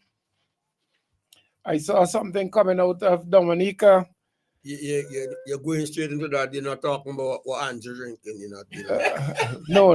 Why, I didn't realize Andrew was drinking. So. It's a Marby, the local Marby. Even that we don't. And Andrew, one thing in school, the Marby in the village, but one thing in school, Andrew, when we be in school days, even in any house, and you could say, Mommy, we allowed to smoke. Yeah. And right away, Mommy knows somebody was smoking. So she said, no, nobody can smoke. Who was smoking? And she said, so how major smoke? So he called it, you ain't talking about Andrew drinking. So diplomatic way of selling out. Boy, diplomatic way, man. Yeah, boy. He got to fire me for this. It's a bad-minded way I try for. Please, you already up to me, you know. I run into two stops, man. I'm sorry. You want me to tell everybody that you're drinking something? No. No, man. That's what you're doing, man. All the sample at me, man. So yes, folks, Andrew was sipping something, you know, it's kind of hot in the studio. Yeah, and it's Andrew business. It's good to have these laughs, please. Seriously, you know. Yeah, so. Before you're going to good. CBI, because I know once you start with that major, take over the whole thing. No, and you take the lead. There's a few issues I noticed in Southwind, were they? Sure, that I just want to highlight. And Carlos, just give us a chance, please. Yeah, just 2 minutes. It's not too long. No, you go ahead. Because one of the things I observed, I've been looking at, is the way the government destroys people's livelihood. Now, we are a resilient people, as Vincent mentioned, and people have to find means and ways of making money, making ends meet. And I passed down Stubbs recently, you know, where just below the clinic, there was a gentleman selling some as a little business. Yeah, by the side of the road. The opposite side, yeah. And most of what he sells, most of what you will see him selling, fruits and vegetables, and has a nice little stall there. Now, I passed it this week again, it's gone. I was told that it was broken down by whether planning or whoever, agent of the government broke it down. Now, my thing is, if you have a problem with where the man is doing his business, right? If you have a problem with that, find some means of assistance for the people to help in the relocation or whatever. You don't just break down people's things and then you just leave them there to struggle. And then you see people, for example, in the medicinal marijuana thing, you will see them lending assistance in terms of tax breaks for vehicles and so on. You will see them doing the farmers thing and so on. The poor man who needs the assistance all we do, we knock them down. There is a total disregard for poor people in this country here now. And I say struggling people need to rise up. Rise up and remove these people who don't know what hustling is all about. Some of them came in, they didn't know one thing. They were placed at the highest position, receiving the highest salary, getting all the benefits. People who struggle from the bottom and come up, they mash you down. How many times have we been seeing this? Where people are making a legitimate owning and have just been, their things have just been destroyed, packed up and thrown away. And so much of that has been happening.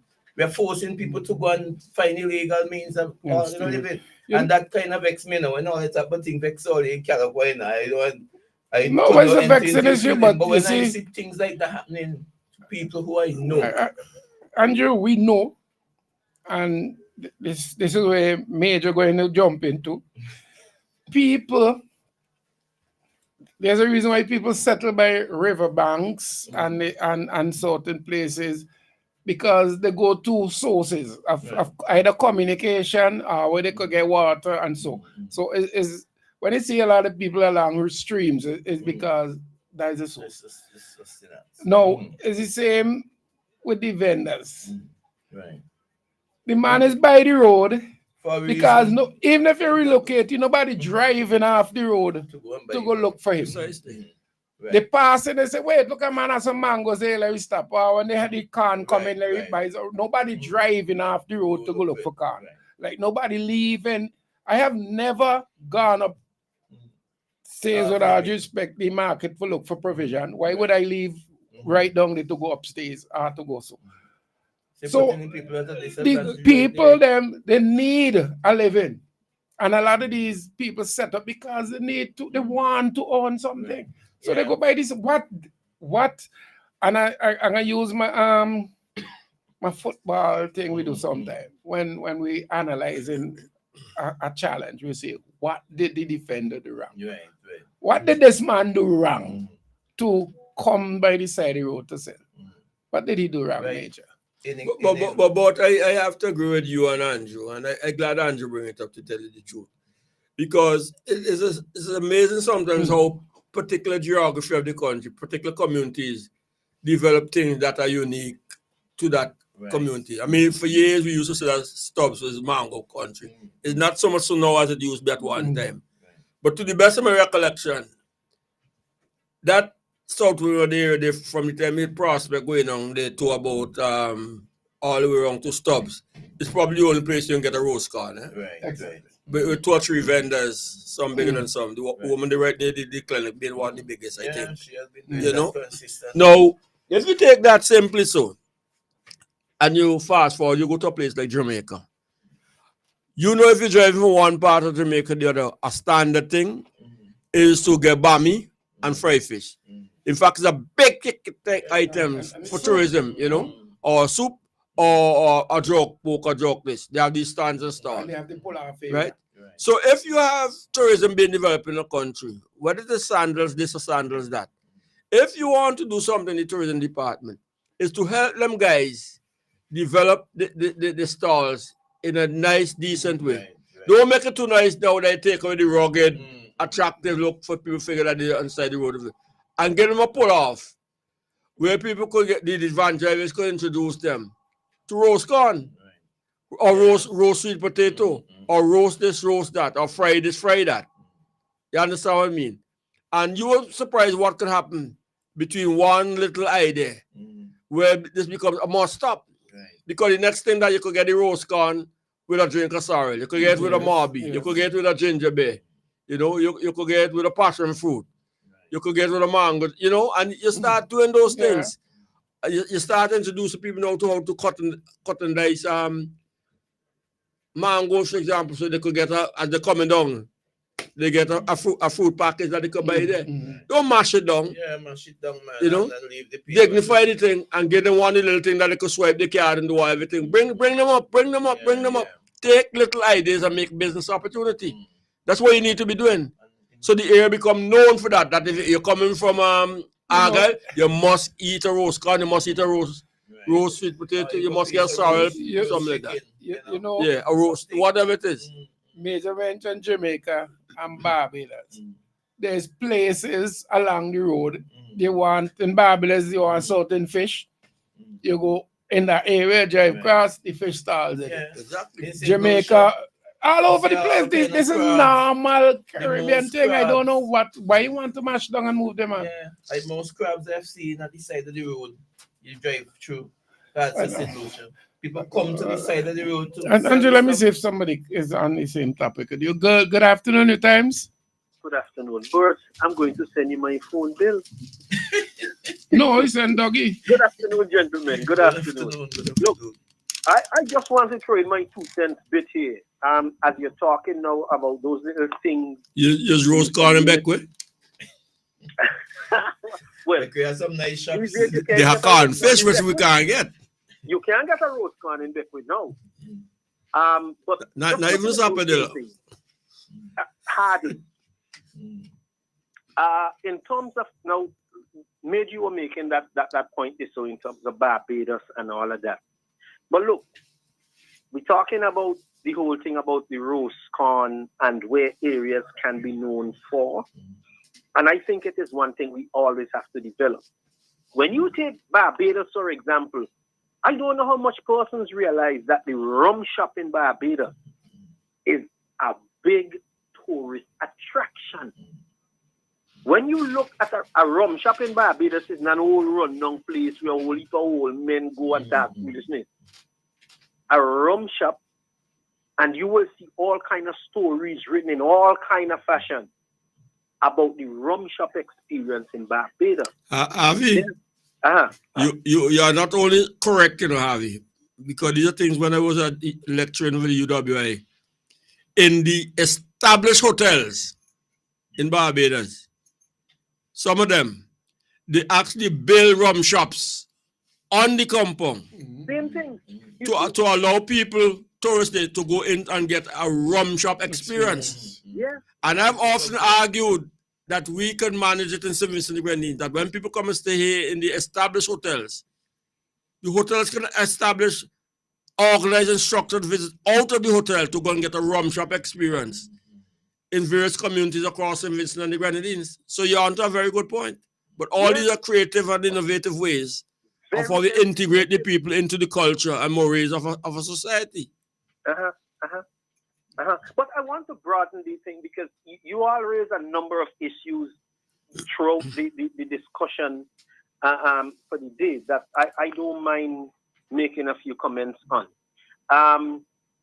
The SET program and the YES program. Andrew, I said quite a bit on that. One of the things we have to remember is that the SET program and the YES program are not jobs.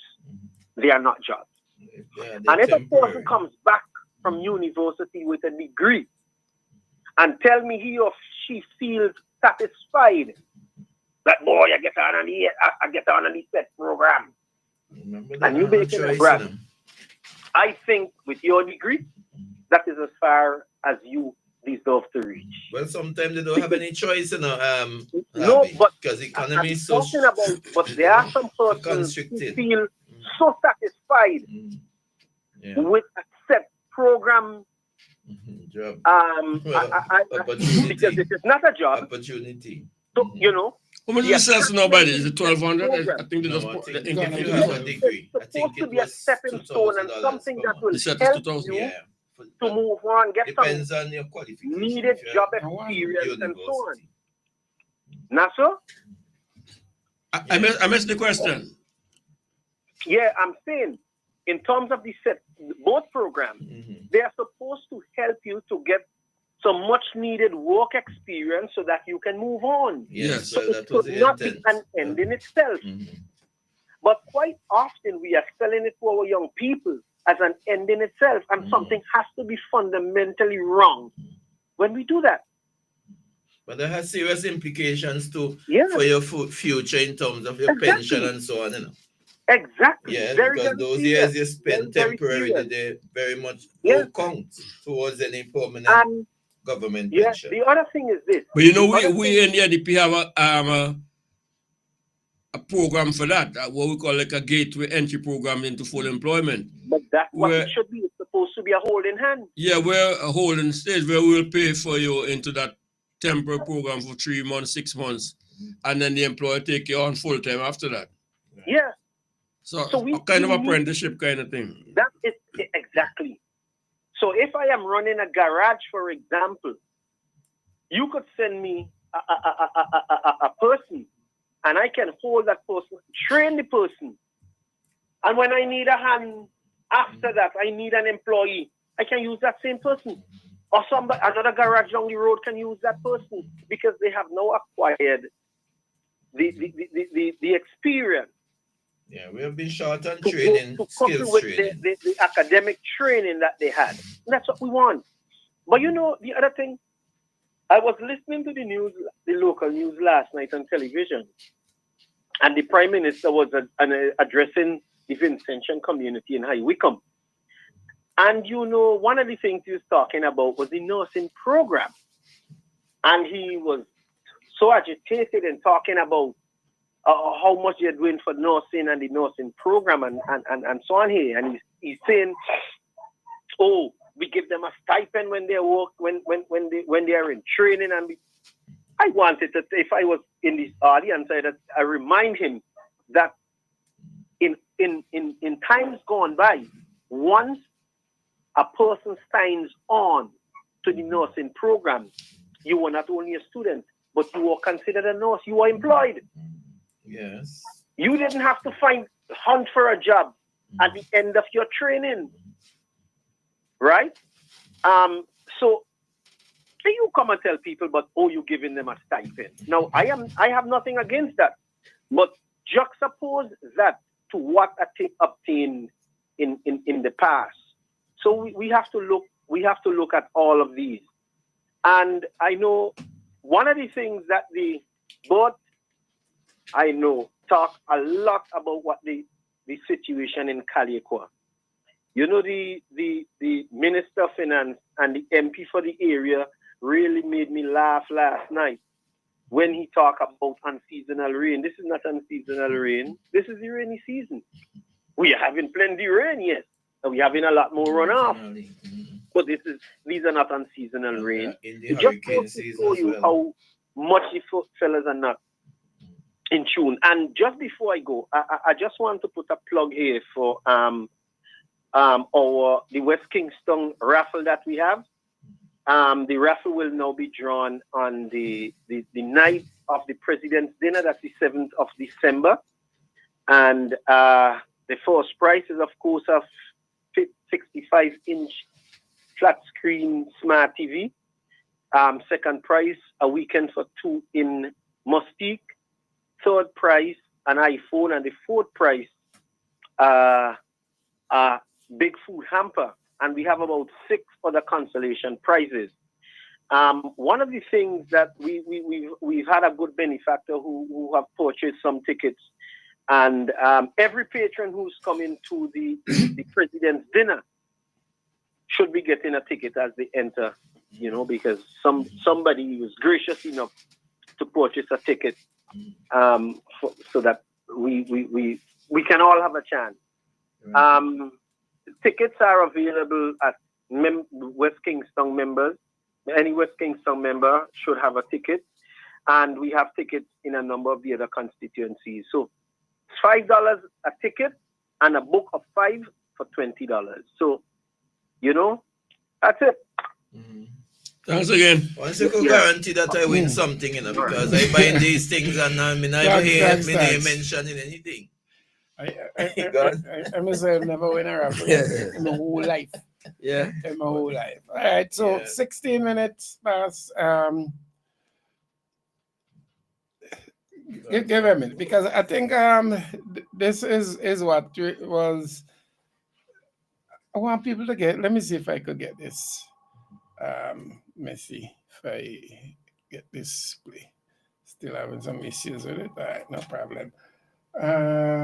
Let's take the call and then we go back to the other issue. Good afternoon, Newtimes.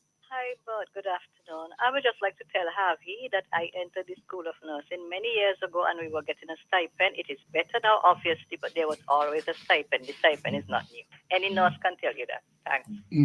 Okay, thank you. And the set program is 1,000, and they increase it by 200, so it's 1,200 now. I know that, because that is for people with a degree. Yes. You can't pay people with a degree. That is illegal. I know I heard that spoken of. Did he not say that at the Independence Day parade? They go up to 2,000. They go up to by 200. And I think, Parliament. Yes. And I think if you are the workers went up too. Maybe it go up by 250, but the starting is one, as far as I'm aware. Yeah, main thing was 2,000. Well, I don't know. You talk about when you enter Parliament, you're gonna bring a resolution. So that's one of your resolution. I can't see. I haven't checked that because I can't see somebody coming back from university, and you are going to. But what y'all turn to Angela, them is nothing. That you are going to give them 1,000. less than 2,000. Nah, I can't see that. And you have your teaching in secondary school with doctorate. And pharmacists. All this kind of thing. Again, fellas, I want to return to this the CBI program because so I'm going to play you Prime Minister Skerritt out of Dominica and also a contribution by Jomo this morning on Boom, because we're taking it from them, right? Give credit. And also to say, once you stay with me, we'll take back some of the time from this morning. So if you want to keep my company, I don't have drinks, I don't have snacks, I don't have. Is that okay? No village rum? I don't know if anybody in here does drink village rum. You drink village rum? No, that's not bad. I know. I know I have a good friend who drinks it. I wonder why you drink village rum. All right, so I'm gonna play that, but let's squeeze in the call first. Then after get callers, give me a while to play the other, to go on to it. Yes, hello, good afternoon. Yes, good afternoon, brother. I just want you all talking something about the people who could study and come back and so on. I have now my grandson, right? He went to Taiwan to study after 5 years. He done graduate and so on, started working over there. He worked at the embassy and so on and so forth. Well, he said he preferred to work in Indian because of his, that's all always nice. He came back home, right? Did a holiday to come back. He saw the tickets and so on, he went. However, he went to he had to go to the Prime Minister. And when to go to the Prime Minister now, they want to know who is the parent and all this kind of thing. And the boy don't graduate and have his certificates and so on. You know, when he come back but these people are something else, Granddad, I can't stay here to work, You think I know, you call future incentive. I'd rather stay out there and work. But I say rather still, but when you tell you're going to start you with $1,000, I still can't go. Granddad, I can't come to terms with $1,000. I rather stay out there and work. I can't come to terms with that. Sad, eh? Sad. Yeah. All right, thanks. When somebody is saying that graduate is 2,000, but I don't know. I know it so. As one. Because remember, you work in that area. Okay. If you have a degree, you should be. So. Yeah, it should is it two categories of people in the SET program? Yes, they have those. Because you have people who come out of community college who get into the SET program. Right, and they are 1,000 for sure. Yeah, that's what I know. So then they're university graduates. Their program are also set as well, yeah, Andrew? They call them SET. But they pay them, I think they started them. So you come back from university well qualified and you get a 1 year job with a degree and you get $2,000. That was what I well, Andrew will know because he in the area. That should make you smile. At that point, the PS program was paying $430. So they said they increase it now. So I don't know if it reached, 600 or 800 as the case may be. But it's all an election gimmick. Because these people work, and then when they work, 1 year, some 6 months, that's the end of it. If they're fortunate to get a and most of these people will go on election day. Yeah, well, of course. Of course. All now you hear they're announcing that. But the point is, the fact of the matter is, you can't be building a future on a temporary job. You need something. You can't get any substantial loan on that neither. I have a daughter who studied in China, she did software engineering and came back. to work here because I tell my children, siblings was there landing, they don't have no title deed in other places, in the board thing.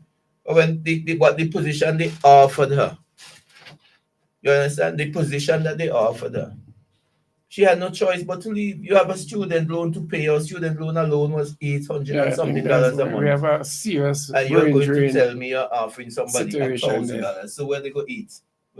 And these people who come back with this kind of qualification, they're needed here for our development, for the country's development, but we don't have money to pay them. And you can't fault somebody who go and study 3, 4, 5 years, come back and have student loan and looking at the future. And expect them to be patriotic with an empty pocket and up for $2,000. I mean, they have future. Anyhow, okay, so we're going to make that switch because we've been making that point over and over and over in terms of the CBI, and I think we need to continue it. So I'm going to play a clip from President Trump once again to me. Prime Minister Skerritt in Dominica. I'm gonna play from him, and then somebody a backup from Jomo. Then we'll have a conversation. Let me see if the technology and everything is clicking. Subscribe more to the doctrine of St. Thomas, seeing is believing, and so we're seeing God's work happening here, and we can say, it is happening, ladies and gentlemen. You saw the children from Woodford and Wesley here, beating drums and singing for us. We're not building airports for us, we're building for them, to ensure that they're going to look better tomorrow than we have. That there are more opportunities for them. That there are more opportunities for our children. That's why we're doing these things. Because the reality is, you need people to come in to consume the goods and services that we produce. Create opportunities for people. We need to ensure that we have easier access to the markets for agricultural produce and for the other manufactured goods. Our flowers can get into Miami and get into Europe overnight. The fish that we have can get onto this plates. The same day is caught here in Dominica. And so there are huge opportunities because this project is fully and absolutely financed by the CBI. At the end of this project, there will be no debt associated with it. We will owe no one, ladies and gentlemen. Somebody had told us that. We have not borrowed $1 thus far for this project. It has been financed exclusively and entirely by the CBI. And so, from where I sit, barring any unforeseen circumstance, we are well on our way. At the end of this project, there will be no debt associated with it. We will owe no one, ladies and gentlemen. We have not borrowed $1 thus far for this project. It has been financed exclusively and entirely by the CBI. And so, from where I sit, barring any unforeseen circumstance, we are well on our way to complete this international airport. So that's Prime Minister Skerritt, and he's basically saying that their international airport is going to be built from funding from CBI. And total funding from the CBI, so they're not going to get any loans. They're not going to owe anybody after an international airport, you know. In the year 2024, they're going to start it. They had groundbreaking. And so I want to play Jomo, and then we'll have a discussion on that because I myself was looking at it and had some observation because outside of this extract from Skerritt, I also went into the Dominica CBI and there was some interesting observation. But this was Jomo Thomas and Boom this morning on the same issue. I found out after that Boom had a discussion on the same CBI and also played the same clip. Talking about this morning because yesterday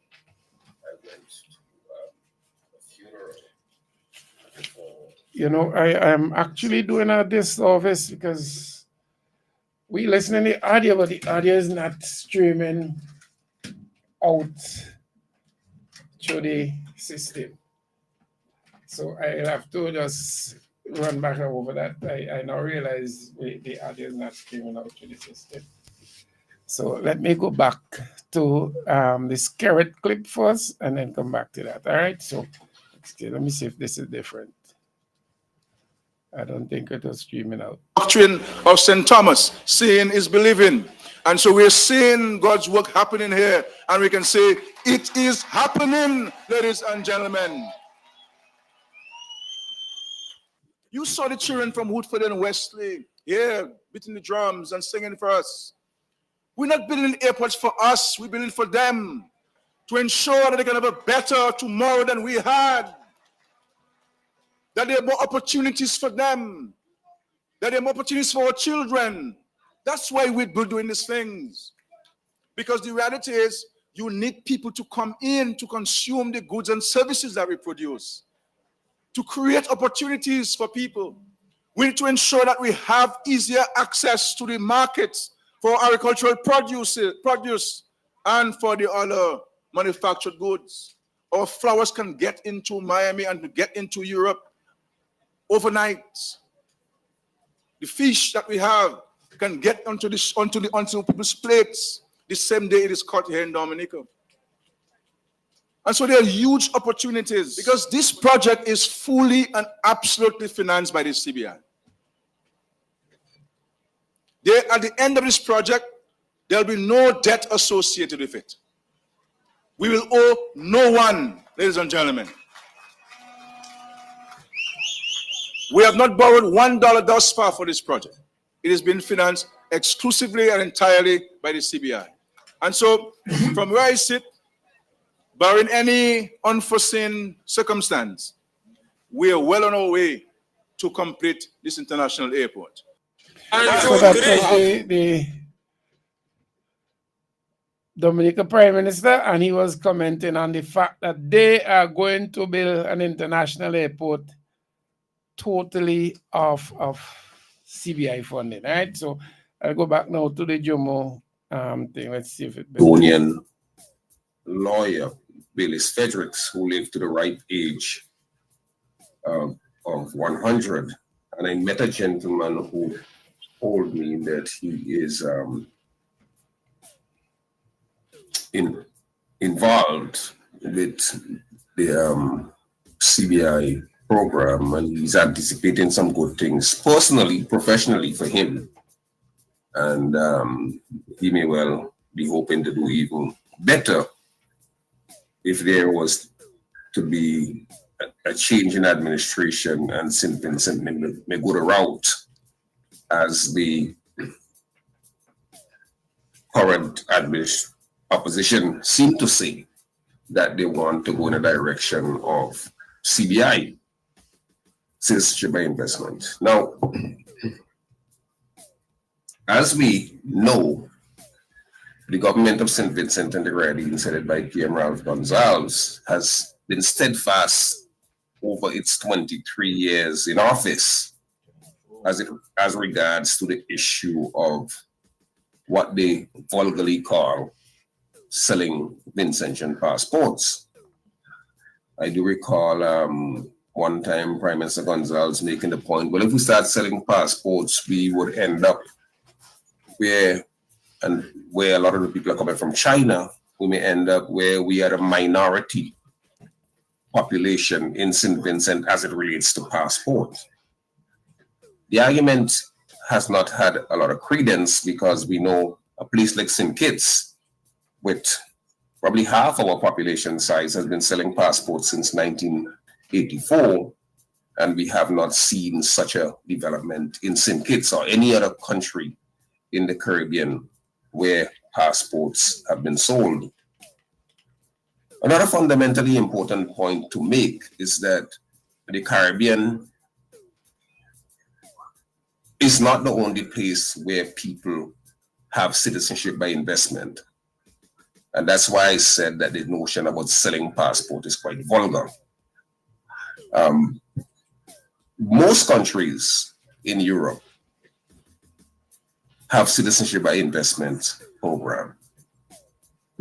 We may be surprised to know that the United States of America have citizenship by investment program. In fact, when I practiced in the United States, and I don't know what the numbers are now, but when I practiced in the United States and were more alive to these issues, if you were to a foreigner and you were prepared to invest $1 million in some kind of business venture in the United States, for which you intended to employ 10 or more persons, the United States was prepared to grant you citizenship. That's a fact. But you have had a lot of pushback from big countries, where anytime smaller countries are trying to find a way that would bring them into a space where they can generate their own funds rather than depend on grant and aid, there is a monumental pushback. We saw it with the financial sector here in St. Vincent in the 70s and 80s and 90s. We are seeing it with the commercial registry in BVI, where the BVI had one of the largest commercial registries in the world, and there was a conflict between the BVI government, particularly the one headed by Andrew Foy, who ended up being ensnared in corruption practices and drug dealing, and then he was jailed in the United States. But one of the conflicts there was the commercial registry in BVI had become so huge, and the government, the local government in BVI was making a lot of money, and the British wanted to get some of that money. So the Foy administration crashed a lot of that investment. This commercial registry still in BVI, but many persons have gone to Turks and Caicos and to Cayman Islands, which are still British colonies. So there's always that pushback.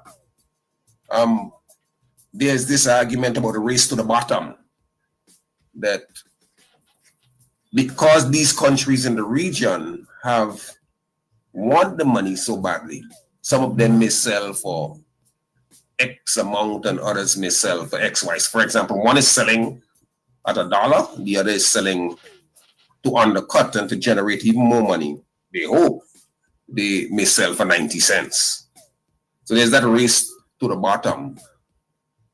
But countries, St. Kitts, St. Lucia, Grenada, I think in May or June, the Grenadian government had announced that it had raised more than $500 million with the citizenship by investment program, and that was mid-year. I don't know how much they have raised since. There's also the issue relating to attracting unsavory people by selling your passports.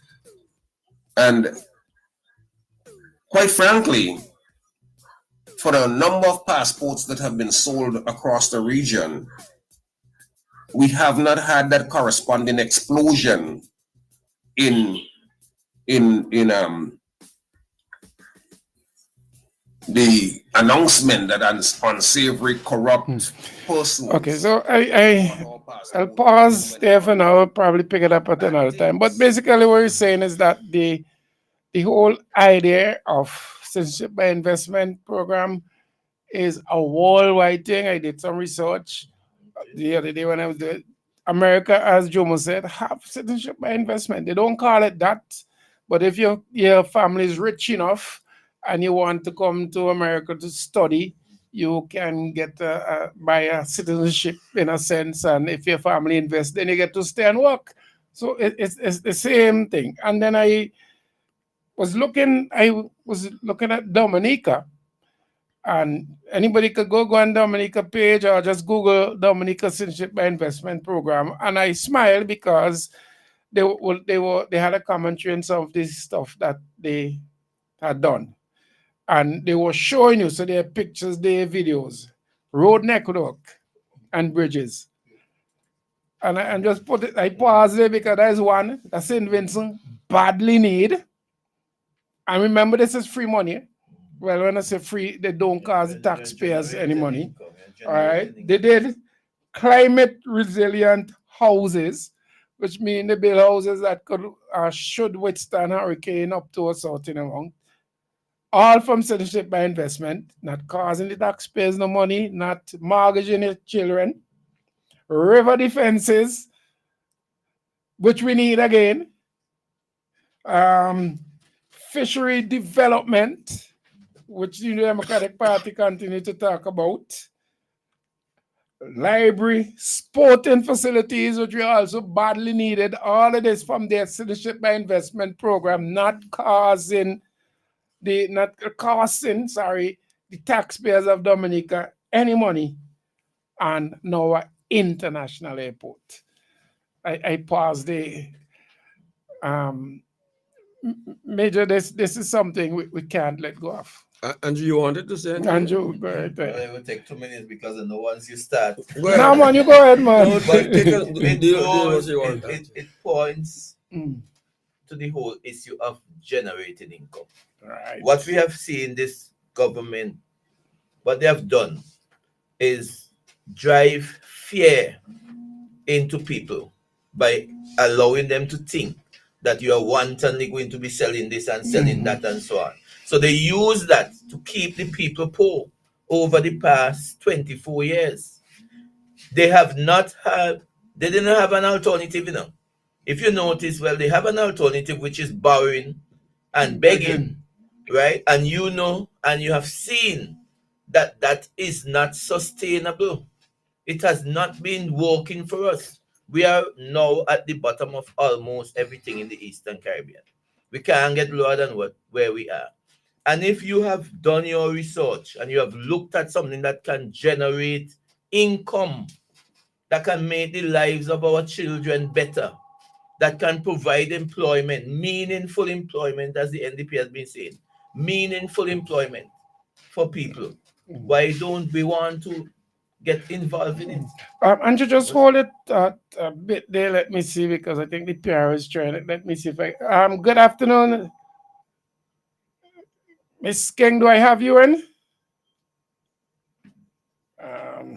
Okay, let me Whatever happened to calling me Lavon? see. No. Hold on. You have to work with the program. It's Miss King first. Protocol established. Protocol having been established. I can now call you Lavon. Yeah. So go right. I'm on both sides. Get with the program. The thing about it, I feel like he graduated me because at a certain age, people call him by his surname, but at another age, they start to address you by your surname now. Protocol established. I want to let Bert and everybody else know that I'm still well within the age of being qualified to be a young Democrat. Yes. And we're keeping it there. Executive of the party. It feels as though I've been there for a little time now, but that is true. That must be what trick. That's why you get the miss. Yes, but I was listening, Major and Andrew. I was listening to the comment on the Citizenship by Investment Program, and I wanted to add my voice to it because one of the critical things that people tend to forget is the investment element of this situation. I was talking to someone recently, and the person seemed to have gotten the idea that the way that this works is somebody stay in some far away nefarious place, they wire some money to you, and then you get a briefcase of money, and then they're shipped back with a passport. And so that is why a lot of people have the misconception of a buying passport dynamic in their minds. But that's what being sold to them by a nefarious conversation. Yes, and that is why I chose instead to let people to exactly break it down, because I know that's the concept in a lot of people's mind. But in truth and in fact, while we have to continue to stress the importance of the investment element of it, it is expected and anticipated that a proper board will be set up so that investigations can happen, applications can be made, necessary due diligence can be done, and the person invests into a project in St. Vincent and the Grenadines, and the money is generated from this. The connection I want people to understand is that the monies that come from that will go into making our productive sectors work. And so when you're asked how exactly are we going to be offering this bonus salary to our public servants from the CBI program, it is because we have a situation in St. Vincent now where productive sectors are not doing as much as it should be. So the country is not generating as much revenue as we can. But when you have the CBI funding, you have that factory that you talk about all the time, Major, the agro-processing plant. You have someone who invests in that. We have more people employed. We have more money being collected, despite VAT being But I reduced. want you to back up, Lavon. I want you to back up to the bonus thing, because I think that's well, this is why I was going one within the other. Yeah, you know what I mean? A point within a point. So I want you to emphasize when, that bonus. right. So when you have someone investing in the agro-processing plant, you automatically have more jobs, you have a reduced VAT, but because you have more going on, you're collecting more revenue just the same, which means that your productive sector in agriculture is working because you don't have the fruits and them just dropping down on the ground, no productivity going on. You now have purpose for them. You have more condiments, you have more juices. So there's more revenue being generated, which means more money going to the coffers of the government, which means surplus. And surplus should not stay in the pocket of politicians. It should trickle down to the public servants, the ordinary man, the people who are on public assistance for relief. And that is the connection I want people to not miss, that when CBI happens, it moves in such a channel that there's a chain. The investment happens. Well, let's go for the multiplier effect. The multiply effect, correct. So you have that investment, we have that reducing VAT, but we have more revenue being collected, we have less waste in the island, we have more productivity. And when we look at our productive sectors now, the wheels turning in it, the machinery is working. That's right. And if the machinery is working, it means more money in your pocket in December. It means the economy is growing. We are growing the economy. That machine that you are going to buy and hire purchase in December, you can now just go and buy cash with that extra money. Exactly. No little loan. Exactly. St. Kitts does that every single year. And I want Vincentians to know, as Major said, but now just pause the St. St. Kitts experience. Your life gets better. That's right. That's right. That's CBI right. built a cruise ship, but in St. Kitts, it is Absolutely. building the international airport in Dominica. Exactly. And now I don't want to sell the idea to people. There are things, because we're realistic, but if you have 100 applicants and one out of it, and we're going to do our very best to ensure that this doesn't happen, but let's say one out of it may not necessarily be, as we've seen in other countries, it may not necessarily be foolproof. But does that negate the 99 other good ones? Yeah, and you forgot to mention that it can finance our development bank as well, which will be the catalyst. And so I wanted to make, I know that we're in overtime. For No, we have, he has given back the time. He have been given back the time we lost this morning. Yeah, Dougie conscience bug him, yeah. So develop your point. Right, and so I thought that one of the things that we have to be able to do is move away from the ideation that you're going to come get money from CBI and then people walk in and you get their extra money on your poor relief. No, the NDP, when we think about the development of the country, we're developing policies that will fall on the just, the unjust, where the NDP, you have been no peace at all. Yeah. And so the investment of CBI will benefit the country as a whole, and consequently is going to make our lives better, because when you have now the revenue generated from it that fund the development bank, You're thinking about your little small business. How do I move my seasoning business that is in my kitchen from just producing 20 bottles of seasoning a month to now producing 100 because I need to buy 5 bigger blenders? You go to development bank Small and you store. say to them, that is true. And I'll tell you, I'll be quite I'd have been quite grateful if there was a development bank now, because Yeah. since the hurricane and my business was completely destroyed, still waiting on the government to What's your business support again? us in the fishing sector. My business is in the CMOS All industry. right, thank you. You know, That's free, huh? yes, and Yeah. for people like us who have small businesses that can have mighty impact in the turnaround, because when small business and medium-sized Vincentian business thrives, the country is better off with, because I'm not going anywhere. But I will bank here, I will invest Yeah. here, I will employ here, and I will pay people here. So that is why it is so important You have to for pay us to them once have employed. the development bank, so that when we enable small and medium-sized businesses, when the NDP say we'll create better paid jobs, it is by making the environment for this possible, because it is a partnership then with the private sector to create the environment so that there could be more jobs available for the people in our country. And so that is why we say more and better paid jobs, because with the development bank, when I get that money and I can start back up the CMOS business, and I'm able to give employment to 4 or 5 more people in Piano-One, and then I have to hire a taxi business or transport business on the mainland to collect the CMOS from the boat, to take it over to customs or to fisheries for inspection. That's another monthly contract there for someone. And so the ripple effect of it, the spill off of it, the way that everything ties in,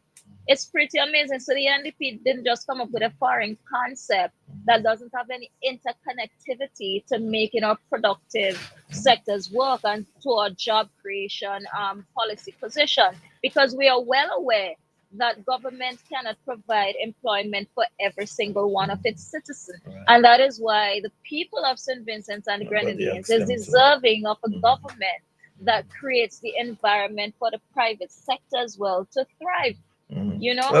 And just one question, just a comparison I want you to make, because you have been really doing a good job selling this product.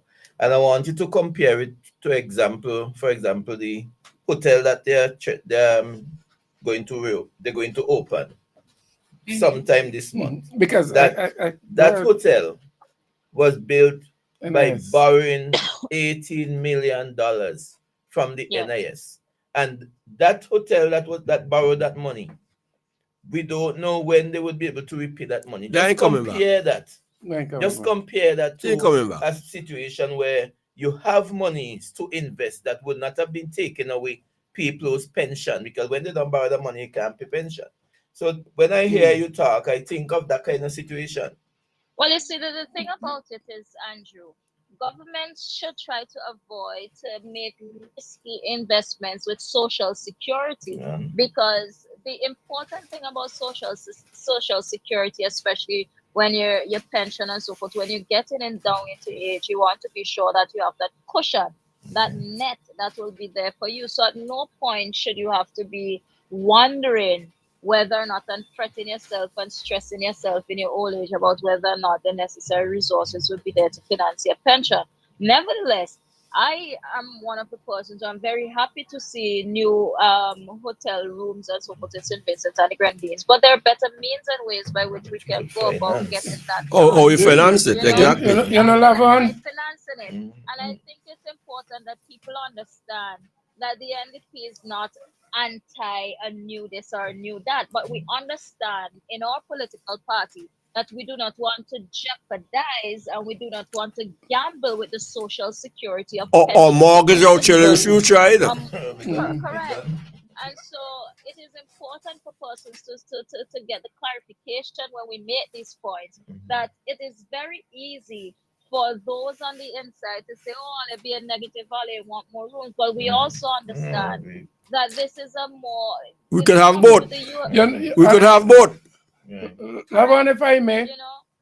Yes. I just wanted to be follow up on the point that Teach made, that in St. Lucia, the majority of their hotels, I think at one point was 5 at the top hotels were built by Citizenship by Investment Program. So not the government taking taxpayers' money or NIS money, borrowing money, but as part of the CBI investment program, most of their major hotels were built from If I CBI. can make an intervention here, one of the problems that we have with our government is that our government doesn't like to see private sector thrive unless it is foreigners. Absolutely. You Absolutely. understand? That's the Our problem. government doesn't necessarily have, if you look at them, there are very few of them who come from understanding private sector dynamics.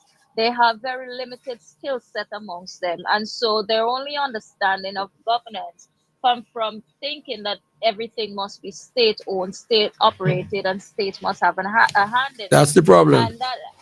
And whereas if you look at the team of people on the NDP, you have persons who have been business owners, heads of different organizations, work in the private sector and also in the public sector, because you have like Andrew, John, and Chevron who came up through the teaching system. You have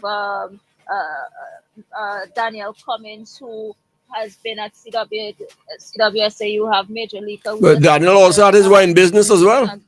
And so if you look at the concept and understanding of managing a country, in the NDP, you have a team that has a wider skill set and knowledge base of people who understand that the government should not work to stifle and pressure private sector, but rather it should be a partnership to prosperity and how we can make St. Vincent and the Grenadines work.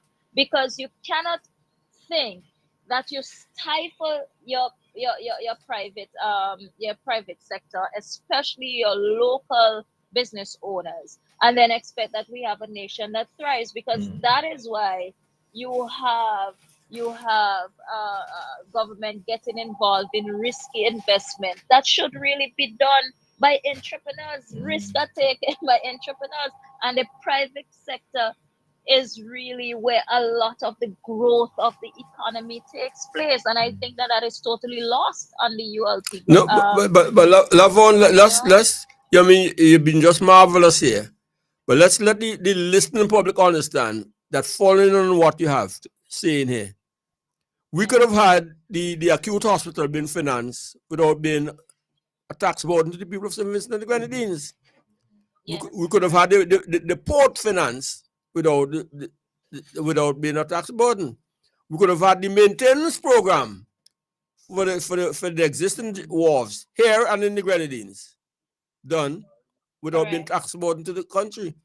And the reality is that there's absolutely no capital program that we can think of that this government can finance without a tax measure. That's the variable. There is no capital program that the government of St. Vincent and the Grenadines can finance without a tax measure or a borrow mechanism. And therein lies the rub. Correct. You know? Well, I want to thank you so much. No, you have been great and wonderful. You have been nice, great, and wonderful. Nice, great, and wonderful. And sweet too. Thank you very much. Thank you very much. No. I'll butter you up tonight on the program tonight. You know what I mean? On Wednesday nights, we do the NDP live stream. So I know you have the radio during the day, and on the nights we start at 7:30. We really get into the program at around 8 o'clock. But it's more a compact type discussion. It's for 45 minutes. This evening we will have, that's on the New Democratic Party Facebook page. This evening you will have Conroy Huggins, and I want to edge up myself in Central Kingston. You're there. You're doing well. You're there. Yes, you did it. So I look forward to, our host Daniel Vera, who's been a very good host for us as we continue to. And she's a Central girl, you know. I want to take this time actually to acknowledge the people who helped to make the program possible, because a lot of times the people behind the scenes we don't really see them in front of the camera, and so people ask what they're doing. I know that at Hope Rally, people saw the emergence of Cap One, who has been a very critical part of our behind the scenes apparatus lately. And so on the night time, we know that he's at work. Myself, I show up at nights to ensure that it works. Daniel Vera, who comes in, and Fugitive, who of late been coming in to assist with music and so forth. And I think it's important from time to time to highlight, because candidates are good, but there are also people who deserve some appreciation for the work and Absolutely. sacrifices that they're making behind the scene. And so this is just a little, not what I expected to do when I call him, but No, it was offering important. some gratitude to those persons. And so as NDP supporters, if you see them anyway, remember that they are part of us, and extend your appreciation to them as well for the service that they're giving to our party. And I want to leave by letting everybody No, but I don't want to leave before adding to the point that you're making. This is the young people of the New Democratic Party who are driving these platforms. Correct. And this is important, because people have to say, we don't have young people, don't have this, them, now that. But I tell them we open I wanted to say that you are the fifth pillar. The truth is, Major, one of the things, and I think maybe next week we can have, if I call it in time, a little bit of a discussion on that.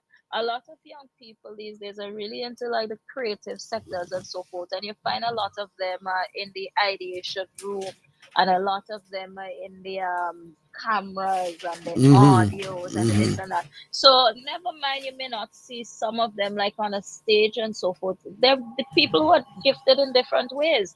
Not everybody have the gift of gab, and there are also young people who, where you think Dr. Friday and the team came up with the Youth Guarantee Pledge, that is really from our young people who come and they feed off ideas. And we have young people in the New Democratic Party who continue to offer assistance. I know, Major, that every time I come up in Central Kingston, you see Keston and his team of young Democrats there doing a lot of work. I remember Keston when he was much, much younger. But he put on an apron for the boat ride, eh? He and his team. No, seriously, they supplied the entire kitchen, saving except for the food that we, thanks to Chill Spot, we were able to order through them. But they took charge of the entire kitchen.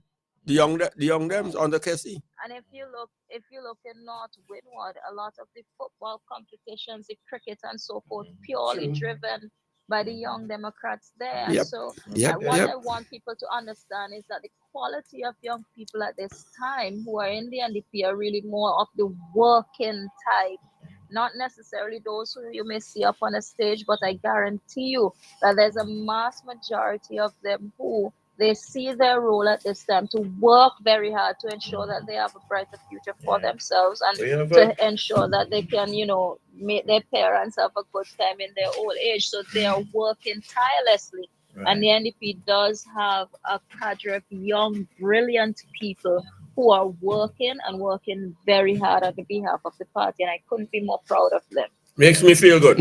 We have a large contingent. All right, thanks very much. Really did appreciate your call. Thanks. Thanks. I don't think I have to touch that again. It's well done. Job well done. I was saying we have a good contingent. Yeah, and the walk with you too. Yeah. Okay, let me just, this person being Is your secretary for the young them? Vice Good President. afternoon, gentlemen.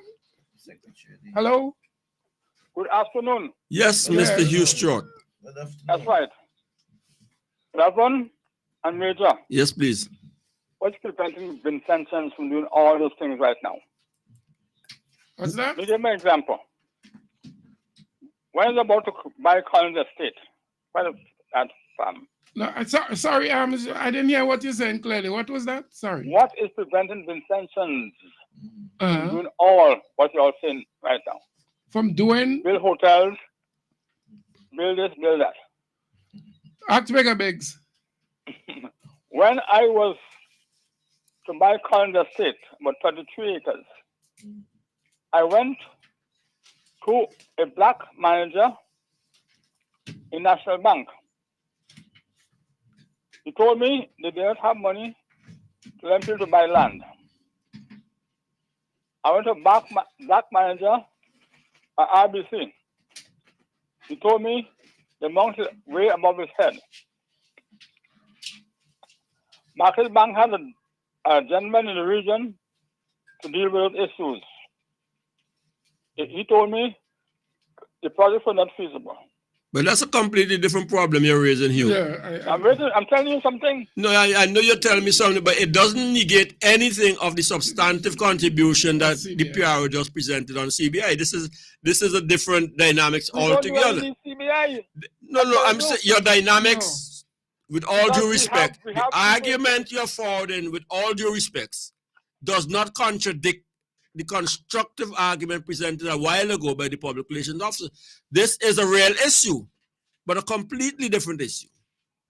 Real issue is that let's teach our people, you included and everyone, encourage people to pull them resources together.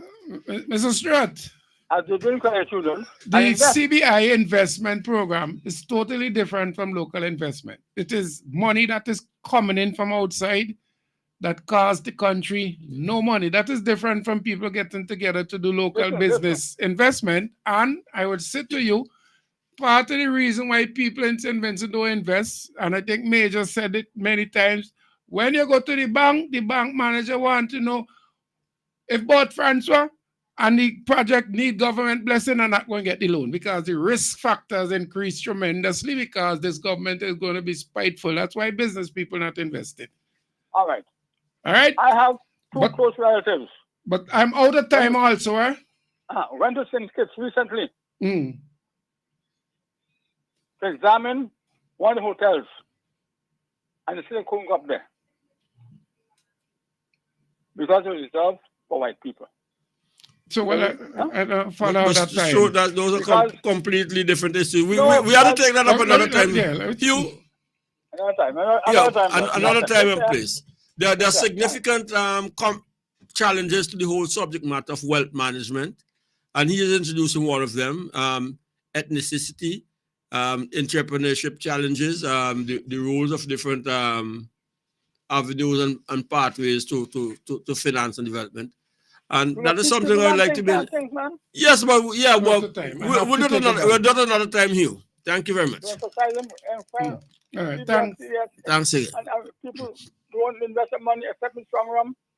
No, that's not true. That's not true. That's a negative approach. Sorry, but have a nice day. I have to go because I know we went over because we started late, but I have another appointment I must go to. Yes, Andrew, you're wrapping up for both you and the Major. Before you go, we are proposing hosting a village meeting on the 23rd in Provenville. I was telling you about it this morning. Yeah. And we will, as we develop it further, we'll bring more information to you. But we're looking forward to meeting with the people of Provenville for that village meeting on the 23rd, 7 p.m. Right at the bus shed in Provenville. And that's a Saturday. Saturday the 23rd. You will hear more from us as time goes by, but we're in the planning stages. We also have some other activities which I don't really want to put out there yet because we have to make sure we have our groundwork done, right? But that village meeting on the 23rd, I want to just put it out there that everybody come out to Provenville on the 23rd of this month. All right. Let us have a discussion. All right. Thank you very much. Really do appreciate it. Let me just remind you, and I'll give you more information tomorrow as time goes. The North Windward Young Dems, they're having a finger-licking barbecue at the office on the 29th, Friday the 29th. So keep that date in mind. I'll give you more information. Also, 7th of December, keep that in mind, the President dinner, also the drawing of West Kingston raffle, all right? 23rd this month, South Windward should have a village meeting. Do have yourself a lovely day. Stay safe. I see they're saying one or two of the schools closed because of flooding. I think the Bethel school are not able to verify, but let's see it. Do have yourself a lovely day. Peace. Them bird like tree stripe, one a night made by Puma. Them double it, one ice, double it by Puma. Start go, you're not to them, I said you got a cold. Get the visa, you fly out, them a pray for you drop.